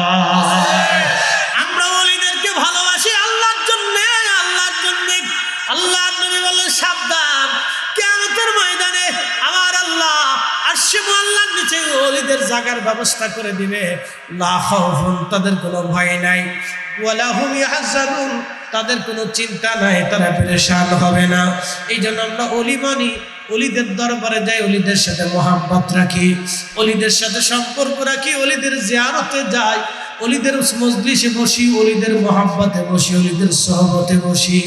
আমার রব আমার আল্লাহ বললেন, ইয়া আইয়ুহাল্লাযীনা আমানুত্তাকুল্লাহা ওয়া কুনু মা'আস সাদিকিন। সাবধান আমার ওলি যারা, আমার ইমানদারেরা, তোমরা আমি আল্লাহকে ভয় করো। শুধু ভয়ের মধ্যে সীমাবদ্ধ না, আমার আল্লাহ ডাক দিয়ে বলেন, হে ইমানদারেরা, আমি আল্লাহকে ভয় করো, নামাজ পড়ো, রোজা করো, জিকির করো, হালাল মানো, হজ করো, যাকাত দাও, এরপর ওয়াকুনু মা'আস সাদিকিন, আমার ওলিদের সঙ্গী হয়ে যাও, সহবতে চলে যাও। খুব ভালো করে শুনে যাবেন। আল্লাহ কোরআনে আরো ডাক দিলেন, ইহদিনাস সিরাতাল মুস্তাকিম, চালাও সে পথে যে পথে তোমার প্রিয়জন গেছেন চলি, চালাও সে পথে যে পথে তোমার প্রিয়জন গেছেন চলি। আল্লাহ কোরআনের অপর আয়াতে ডাক দিলেন, আনআমাল্লাহু আলাইহিম মিনান নাবিয়্যিন ওয়াস সিদ্দিকিন ওয়াশ শুহাদাই ওয়াস সালিহিন ওয়া হাসুনা উলাইকা রফিকা। আল্লাহ ডাক দিয়ে বললেন, আমি আল্লাহর নিয়ামত প্রাপ্ত বান্দা চার শ্রেণী। 1 নম্বরে নবীরা, 2 নম্বরে সিদ্দিকরা, 3 নম্বর শহীদরা, 4 নম্বর ওলিরা। ওয়া হাসুনা উলাইকা রফিকা, এরা তোমাদের কতই না উত্তম সঙ্গী। এই জন্য আল্লাহর ওলিদের সঙ্গী হওয়া এটা ভাগ্যের ব্যাপার। কথা কন না, ঠিক কিনা? আল্লাহর ওলিদের সঙ্গী হওয়া কিসের ব্যাপার? আস্তে কন কেন, ডরে ডরে কন নাকি? কিসের ব্যাপার? কপাল লাগে, কপাল। এদেশে কেউ মেসির ভক্ত, কেউ নেইমারের ভক্ত, কেউ শাহরুখ খানের ভক্ত, কেউ শাকিব খানের ভক্ত, কত খান আনসান ফানসান, এডি বেডি সেডি লেডি, আজারে বাজারে ভাজাইয়া এগুলির ভক্ত। আরে বেটা, আমরা আজারে বাজারের ভক্ত না, আমরা একজন আল্লাহর মহান ওলির ভক্ত। বেদাতি বললে আমাদের কিছু যায় আসে টাসে না। কথা বল না, ঠিক কিনা? ও ছাতা আমরা দেখার সময় আমাদের, আমরা আল্লাহর কোরআনের আইনে আছি। আছে এই আদলের নামাজি, একটু পরে একটু পরে একটু পরে পরে না, আও বাও কিছু বুঝে সুঝে না। কোন রুহু আছে সনাতনী, কোন রুহু আছে মাজুসি, আগুনের পূজা করে, কোন রুহু আছে শিখ, গুরুদুয়ারায় যায়, কোন রুহু আছে লালনের ভক্ত, লালনের আখড়ায় যায়, কোন রুহু আছে খ্রিস্টান, যারা খ্রিস্টান ধর্ম মেনে চলে, কোন রুহু আছে আপনার এই ইয়াজিদি, তারা ইয়াজিদি ধর্ম মানে। ইয়াজিদি কিন্তু একটা ধর্মের নাম। ভালো করে শুনে না, বর্তমান পৃথিবীতে 3000-এর উপরে ধর্ম আছে। কোন রুহু আছে আল্লাহ, খোদা, যিশু, ভগবান, বৌদ্ধ কিছু মানে না। কোন রুহু আছে বৌদ্ধ, যারা বৌদ্ধের অনুসারী। কি কথা বল না, ঠিক আছে না ভাই? কোন রুহু আছে খারিজি, কোন রুহু আছে রাফিজি, কোন রুহু আছে শিয়া, কোন রুহু আছে মুতাজিলা, কোন রুহু আছে জবারিয়া। আবার একদল রুহু আছে তারা আহলে সুন্নাত ওয়াল জামাত। কি আসতে কোন জোরে বলে? খাজা বাবা আজমিরি কি সবাই হইতে পারছে? মঈনুদ্দিন দেশে বহু আছে, কিন্তু মঈনুদ্দিন চিশতির মতো নাই। হযরত বাহাউদ্দিন কিন্তু দুনিয়াতে বহু আছে, বাহাউদ্দিন নকশবন্দ বুখারীর মতো নাই। আজ ইসমাইল বুখারী দুনিয়াতে বহু আছে, কিন্তু হযরত ইমাম ইসমাইল বুখারী রাহিমাহুল্লাহর মতো কেউ নাই। নুমান দেশে দুনিয়াতে বহু আছে, কিন্তু ইমামুল আজম নুমান বিন সাবিতের মতো নাই। আবু ইদ্রিস দেশে বহু আছে, কিন্তু ইমাম আবু ইদ্রিস শাফিঈর মতো নাই। হযরত আব্দুল কাদের দেশে বহু আছে, কিন্তু আব্দুল কাদের জিলানীর মতো নাই। কথা কন না, ঠিক কিনা? সবাই কিন্তু হুসাইন হয় নাই, সবাই কিন্তু হাসান হয় নাই। আল্লাহ হাসান আর হুসাইনের রুহুকে আলাদা মঞ্জুর করছে। সবাই কিন্তু ফাতেমা হয় নাই, ফাতেমাতুজ জাহরার রুহুকে আল্লাহ আলাদা মঞ্জুর করেছে। সবাই কিন্তু আলী হয় নাই, আলীর রুহুকে আল্লাহ আলাদা মঞ্জুর করেছে। সবাই কিন্তু রাহমাতুল লিল আলামিন হয় নাই, রাহমাতুল লিল আলামিনকে আল্লাহ আলাদা মঞ্জুর করেছে। সবাই নবী হয় নাই, নবীদের রুহুকে আল্লাহ আলাদা মঞ্জুর করেছে। সবাই কিন্তু হযরত সুফি ফতে আলী রসুলে নামা হয় নাই, এর রুহুকে আল্লাহ আলাদা মঞ্জুর করেছে। সবাই কিন্তু সৈয়দ ওয়াজিদ আলী মেহেদি বেগি হয় নাই, এই রুহুকে আল্লাহ আলাদা মঞ্জুর করেছে। সবাই কিন্তু খাজা এনায়েতপুরি হয় নাই, এই রুহুকে আল্লাহ আলাদা মঞ্জুর করেছে। সবাই কিন্তু খাজা বাবা ফরিদপুরি হয় নাই, এই রুহুকে আল্লাহ আলাদা মঞ্জুর করেছে। আর আমরা আল্লাহ মঞ্জুর করেছে তাদের মুহিব্বিন মুহিব্বিন মুহিব্বিন ওয়া হাসুনা উলাইকা রাফিকা, উত্তম বন্ধু, উত্তম সঙ্গী। আমরা এক উত্তম বন্ধু নির্বাচন করেছি, এক উত্তম অভিভাবক বানিয়েছি। তিনি কে? খাজা বাবা ফরিদপুরি, আমাদের উত্তম অভিভাবক। এমন এক অভিভাবক জীবনে কোনোদিন আমাদেরকে ভালো পথ ছাড়া খারাপ পথ কোনোদিন দেখাই নাই। আল্লাহর পথ ছাড়া কোনোদিন শয়তানের পথ দেখাই নেই। এই জন্য আল্লাহ বলছে হাসুনা উলাইকা রাফিকা, তাম জগতের মধ্যে তারা তোমাদের উত্তম বন্ধু। তা আমরা বাইসে বাইসে উত্তম বন্ধু বানাইছি, বাইসে বাইসে বাইসে বাইসে একবার জাগা মতো হাত দিছি। বুঝাইতে পারছি না আপনাদেরকে? কে কি কইলো ওদিকে কান দেওয়ার সময় আমাদের। আল্লাহর কোরআনের আইন অনুযায়ী আমরা উত্তম বন্ধু নির্বাচন করছি, উত্তম বন্ধু নির্বাচন করছি, উত্তম ওলি অভিভাবক বানিয়েছি। উত্তম অভিভাবক আমরা বানিয়েছি, আজারে বাজারে ফাজাইলের অভিভাবক বানাইনি, একবার জাগা মতো জাগা মনে বলার অভিভাবক বানিয়েছি। আমরা উত্তম অভিভাবক নির্বাচন করছি। এবার এখন যদি আপনার ভালো লাগে দাওয়াত দিলাম, আসেন। একটা ঘটনা হুজুর কেবলার জীবনে শোনাই, এরপরে দুয়ার দিকে চলে যাব। জুমার রাত, কালকে জুমা পড়তে হবে, জুমা পড়বেন, জুমার নামাজ পড়বেন, জুমাতে যাবেন। শোনেন, আপনাদেরকে বলি, পৃথিবীতে বহু উম্মত আসছে। হাজারাতে আদাব না কষ্ট হচ্ছে আপনাদের? চলবে? চলুক না, আরেকটু চলুক, অসুবিধা নেই ইনশাআল্লাহ। একসাথে করলে আল্লাহু আকবার। না না না, সবাই একসাথে জবান খুলে জোরে বলেন আল্লাহু আকবার। আল্লাহ কি শুধু আমরা আট্রসিওয়ালাদের না? সবার পৃথিবীতে যত সৃষ্টিতে মাখলুক আছে সবারই আল্লাহ। কথা ঠিক আছে না ভাই? সৃষ্টির এমন কি কোনো জীব আছে যে জীবের খাবার আল্লাহ না দেয়? সবার রিজিক কে দেয়? আল্লাহ। হিন্দু রিজিক কে দেয়? আল্লাহ। বৌদ্ধটা কে দেয়? খ্রিস্টানটা কে দেয়? শিখেরটা কে দেয়? মাজুসিরটা কে দেয়? ইয়াজিদিরটা কে দেয়? সবারটাই আল্লাহ দেয়। সবারটা কে দেয়? আল্লাহ। আমাদেরটাও কে দেয়? আল্লাহ দেয়। সবারটাই আল্লাহ দেয়, আমাদেরটা আল্লাহ দেয়। পশু পাখি, সমুদ্রের ভিতরে একটা মাছ আছে নীল তিমি। শোনেন, নীল তিমি, নীল তিমি প্রত্যেক দিন 110 মণ খাবার খায়। কত মণ? 110 মণ এক বেলা খায়, বাকি বেলার কথা বললাম না। প্রত্যেক দিন আল্লাহ ওরে 110 বেলা খাবার খাওয়ায়। একসাথে সুবহানাল্লাহ বলবেন। 110 মণ।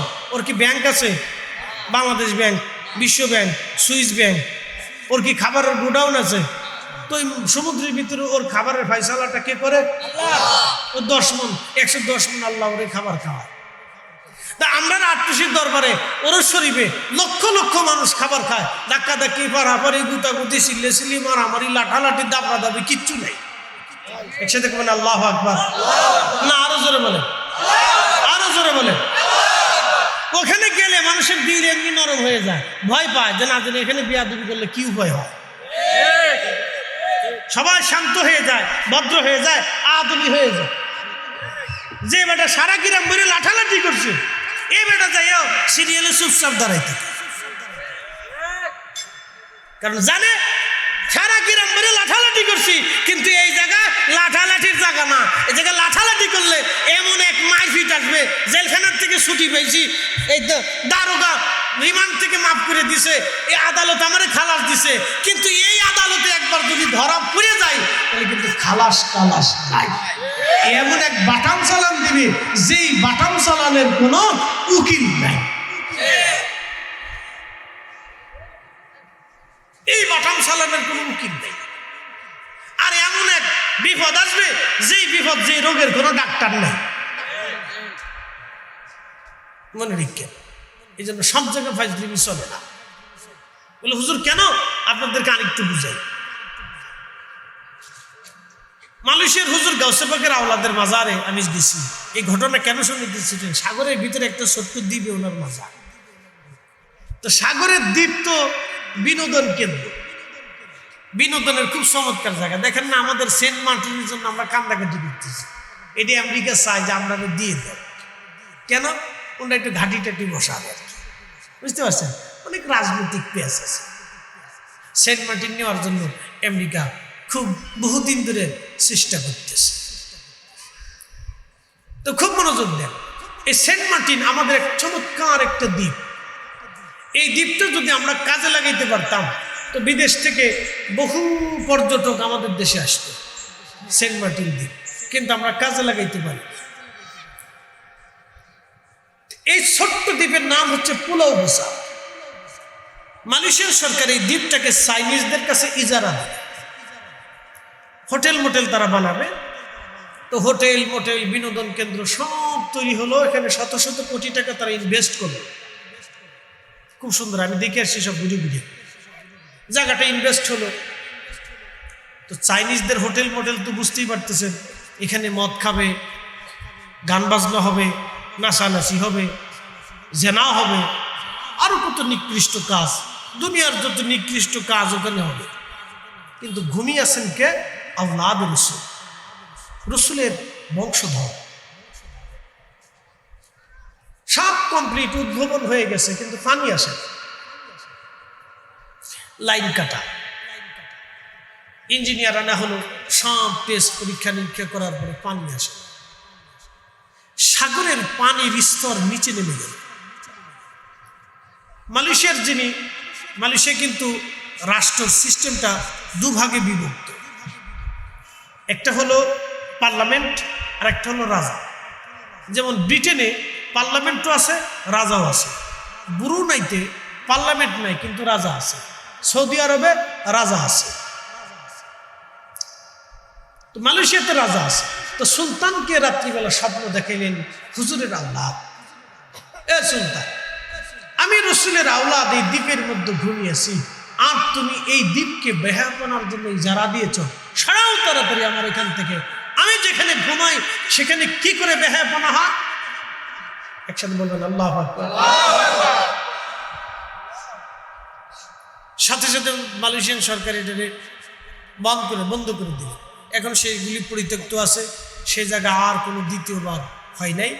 সুন্দর করে একেবারে মাজার শরীফের সামনে সাইনবোর্ড টানাই দিছে, এখানে কেউ যদি নেশা করে, মদ পান করে, নেশা সেবন করে এবং মহিলা পুরুষ ছেলে আর মেয়ে যদি এইখানে বসে বাংলাদেশের রমনা পার্কের মতো যদি এখানে বসে ডেটিং ফিটিং করে, তাহলে 6 মাসের জেল হবে, 1000 রিঙ্গিত জরিমানা হবে, বাংলাদেশের 30,000 টাকা।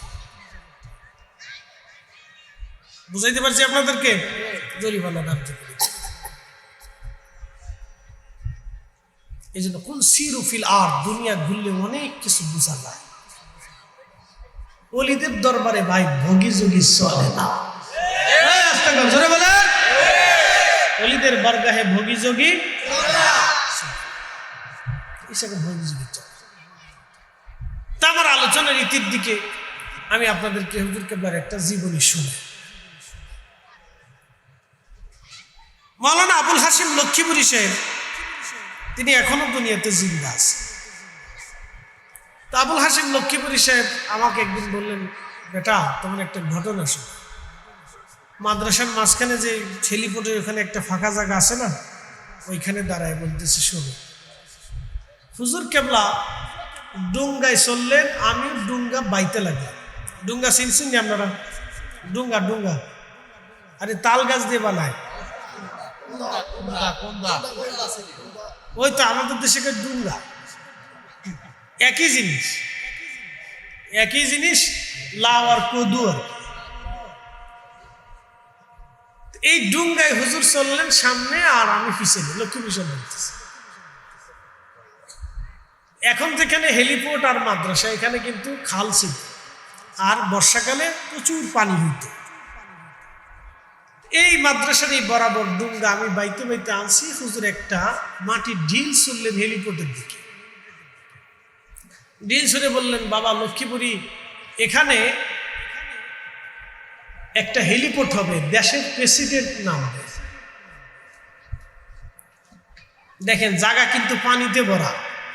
হুজুর বলতেছে, বাবা এখানে একটা হেলিপোর্ট হবে, দেশের প্রেসিডেন্ট এখানে নামবে। লক্ষ্মীপুরী সাহেব মনে মনে চিন্তা করলো, আল্লাহ, এই কথা যদি কালকে আমি আটটুসির মানুষের কাছে কই, তা আমারও ফিটাইব, গালিমন্দও কইব। আরেকটা ঢিল ছুঁড়ে মাদ্রাসার দিকে দিয়ে বলেন, বাবা লক্ষ্মীপুরী, এখানে অনেক বড় একটা মাদ্রাসা হবে। লক্ষ্মীপুরী সাহেব বলেন, বাবা আমি যেখানে দাঁড়াই রয়েছি এখানে ছিল পানি, ডুঙ্গাই করে এখানে আসছি, আজকে মাদ্রাসাও দেখছি, প্রেসিডেন্টও দেশে নামছে। হুজুর কেবল যা বলছিলেন আল্লাহর পক্ষ থেকে তাই হয়েছে। একসাথে বলবেন আল্লাহু আকবার। যোগ শ্রেষ্ঠ মহাকলি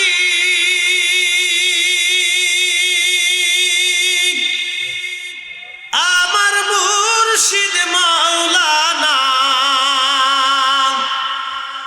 এক নজর দেখলে যারে দিলের জ্বালা থাকে না। ওরে এক নজর দেখলে যারে দিলের জ্বালা থাকে না। একটু জবান খুলে পড়েন আল্লাহুম্মা সাল্লি আলা মাওলানা মুহাম্মাদ ওয়ালা আলি সাইয়্যিদিনা।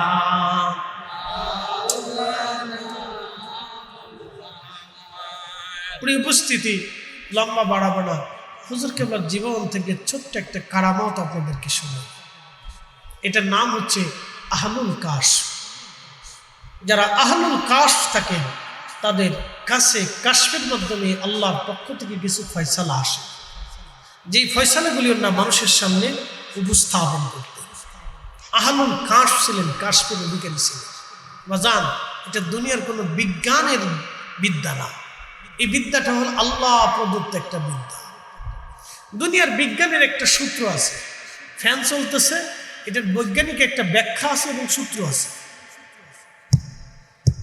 মাইক চলতেছে, এটার বৈজ্ঞানিক সূত্র আছে এবং ব্যাখ্যা আছে। বিদ্যুৎ চলতেছে, বৈজ্ঞানিক সূত্র আছে, ব্যাখ্যা আছে। আপনার আমার জীবনের হৃদয় স্পন্দন চলতেছে, বলেন বিজ্ঞানের কোনো সূত্র আছে? আস্তে কোন জোরে বলেন আছে? আমাদের চোখ দিয়ে আলো দেখি, নূর দেখি, আল্লাহ আমাদের চোখে নূর দিছে, সৃষ্টি দেখা যায়, এখানে কি বৈজ্ঞানিক কোনো সূত্র আছে? জমিন দুনিয়াতে আছে, এখানে কি বৈজ্ঞানিক কোনো সূত্র আছে? একই বাংলাদেশে 6টা ঋতু আছে, একই আসমানের নিচে দেশ মালয়েশিয়াতে একটা ঋতু আছে, একই আসমানের নিচে একটা দেশ মালদ্বীপে সারা জিন্দিগি এক ঋতু। একই আসমানের নিচে দেশ আছে রাশিয়া, একেবারে মাইনাস শীত। একই দেশ আছে নরওয়ে, একই দেশ সৃষ্টির আসমানের নিচে একই দেশ নরওয়ে, 6 মাস পর্যন্ত সূর্যই উঠেন। সুবহানাল্লাহ কইলেন না আপনারা? আবার 3 মাস পর্যন্ত সূর্য ডুবেই না, ডুবে থাকে, উঠে না। একসাথে বলবেন আল্লাহু আকবার। একই আসমানের নিচে। বলেন কোন বৈজ্ঞানিক সূত্র আছে? এইগুলি সূত্র কার? না না, হয় না, আরো জোরে বলেন, সূত্র কার? খাজা বাবা আজমিরি আজমির থেকে ধুলি নিক্ষেপ করে পানিপথে পাঠাইলেন। বৈজ্ঞানিক কোনো সূত্র আছে? এই সূত্র কার সূত্র? খাজা বাবা ফরিদপুরি বলে দিলেন হেলিপোর্ট হবে, মাদ্রাসা হবে। তখন আর লক্ষ্মীপুর হিসেবে বিশ্বাস হচ্ছিল না। বলেন এখানে কি কোনো বৈজ্ঞানিক সূত্র আছে? এই সূত্রটা কার? বুঝে যাবেন এই সূত্র। আত্মশীর দরবারের ডাইল খাইয়া তাবারও খাইয়া বহু মানুষের ক্যান্সার ভালো হয়েছে। বলেন বৈজ্ঞানিক কোন সূত্র আছে? এই সূত্র কার? এটাই বুঝে যায়। কিছু কিছু সূত্র আছে বৈজ্ঞানিক কোন সূত্র নেই, এটা আল্লাহর সূত্র। বলে সৃষ্টি বৈজ্ঞানিক সূত্রে চলে না, আল্লাহর সূত্রে চলে। সৃষ্টি বৈজ্ঞানিক নিয়মে চলে না, আল্লাহর নিয়মে চলে। ওলিরা বিজ্ঞানের সূত্রে চলে না, তারা আল্লাহর নিয়মে চলে। কথা ঠিক কিনা? তাদের ইবাদতটাও আল্লাহর নিয়মেই হয়। এই জন্য যে কথাগুলি আপনাদের সামনে উপস্থাপন করলাম এগুলি মেনে মেনে চলার চেষ্টা করবেন। কিন্তু একটা কথা শুনে যাবেন, আপনি জীবনে যত সূত্রই মানেন, যত কাজই করেন, হালাল খাবার যদি না খান তাহলে কিন্তু বিপদ আছে। কথা কন না, জোরে বলেন। আচ্ছা, অজু ছাড়া নামাজ হয়? অজু ছাড়া নামাজ হয়? হালাল খাবার ছাড়া ইবাদত কবুল হয়? এই জন্য হালালকে আল্লাহ আমাদেরকে কবুল করো, তৌফিক দিক। সকলে বলে না আমিন। তরিকত মন্ত্রী আমরা হালাল ইনকাম করবো, হালাল রুটি রুজি করবো। আজকে দেখলাম চট্টগ্রামে গার্মেন্টসে আগুন ধরিয়ে পুড়ে গেছে। আহা, কোটি কোটি টাকা দেশের সম্পদ নষ্ট হয়ে গেছে। শত শত হাজার কোটি টাকার সম্পদ নষ্ট হয়ে গেছে, আগুনে পুড়িয়ে বিস্মার হয়ে গেছে। ওই গার্মেন্টসগুলি একবারে সাগরের পাড়ে। আমি ওই রাস্তা দিয়ে ট্যানেল দিয়ে তারপরে মাহফিলে যাই। একবারে সাগরের পাড়ে যে ট্যানেলের রোড আছে, ট্যানেল রোডের বাম পাশে, ট্যানেলে যাওয়ার সময় বাম পাশে। চট্টগ্রামে যে পতেঙ্গা সমুদ্রের নিচ দিয়ে যে ট্যানেল আছে, এই ট্যানেলের বাম পাশে, যাওয়ার সময় বাম পাশে আগুনে পুড়িয়ে শত শত কোটি কোটি টাকার সম্পদ নষ্ট হয়ে গেছে। অনেক শ্রমিক বেকার হয়ে যাবে আজকে, অনেক ধনী আহা মুহূর্তের ভিতরে গরিব হয়ে গেল। মানে কিছু নিয়েন না, অনেক ধনী কিন্তু মুহূর্তের মধ্যে এখন কি হয়ে যাবে? দরিদ্রতা এসে যাবে। কিছু করার নেই। সরকার যদি সাহায্য না করে তাহলে তারা আর ঘুরে দাঁড়াইতে পারবে না, কারণ শত শত কোটি কোটি টাকার সম্পদ পুড়িয়ে বিস্মার হয়ে গেছে। নদীর পার ভাঙ্গে অপার ঘরে, এই তো নদীর খেলা। সকাল বেলা ধনীরে তুই ফকির সন্ধ্যা বেলা। সকাল বেলা ধনীরে তুই ফকির সন্ধ্যা বেলা।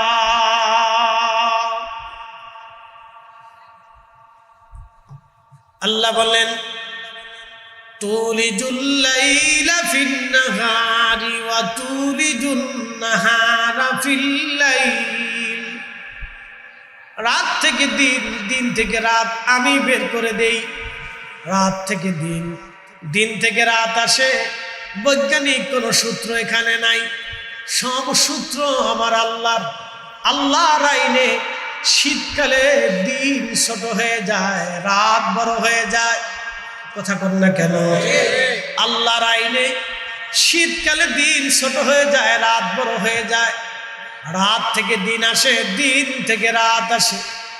তুখরিজুল হাইয়া মিনাল মাইয়িতি ওয়া তুখরিজুল মাইয়িতা মিনাল হাই। আর আমি জিন্দা থেকে মুর্দা বের করি, মরা থেকে আমি রব্বুল আলামিন জিন্দা বের করি। ওয়া তারজুকু মান তাশাউ বিগাইরি হিসাব। আমি যাকে খুশি তাকে অগণিত রিজিকের মালিক আমি আল্লাহ বানাই দেই। যাকে খুশি তাকে আমি আল্লাহ রিজিক খাওয়াই খাওয়াই খাওয়াই। একসাথে জোরে বলবেন কি মারহাবা। আজকে চেয়ারম্যান সাহেব আপনারে হরিণের গোশত খাওয়াইছে, কন্যা মারহাবা। খুব মনোযোগ দিবেন ভাইজান, এইগুলি সব আল্লাহর দেওয়া জিনিস। আল্লাহু আকবার। যেই সময় যেটা বরাত আছে ওই সময় নসিব হইবে। মরুভূমিতে গেলে উটের গোশত পাবেন, উটের গোশত পাবেন। ভেড়ার গোশত পাবেন, ছাগলের গোশত পাবেন। বন্ধু আমার খুব মনোযোগ দিবেন। আজকে যারা চট্টগ্রামের গার্মেন্টসগুলি পুড়ে পুড়ে শেষ হয়ে গেল, ওই মালিক যিনি আছেন তার শত শত কোটি কোটি টাকা একবারে আগুনে পুড়ে গেল। হাজার হাজার কর্মচারীরা আজকে থেকে বেকার হয়ে যাবে। যতদিন চাকরি না পাবে ততদিন পর্যন্ত তাদের আর রুজির কোনো ফায়সালা নাই। এক ভদ্রলোক কাঁদতেছে, আমি 35 বছর ধরে এই ডিপার্টমেন্টে কাজ করি, 35 বছর ধরে আমি এই গার্মেন্টসে চাকরি করি, 35 বছর ধরে আমি এখানে কাজ করি, আমার চোখের সামনে আজকে গার্মেন্টসটা পড়ে গেল। বন্ধু খুব মনোযোগ দিবেন। এই জন্য সকালবেলার ধনী সন্ধ্যাবেলা গরিব হয়ে যায়, সন্ধ্যাবেলার ধনী সকালবেলা গরিব হয়ে যায়। এই জন্য আল্লাহ বলেন, ও বান্দা তুমি ফিরে আসো, ইরজিই ইলা রাব্বিকি রাদিয়াতাম মারদিয়া। আমি আল্লাহর সন্তুষ্টির দিকে তুমি ফিরে আসো, আমি আল্লাহকে খুশি করে আসো।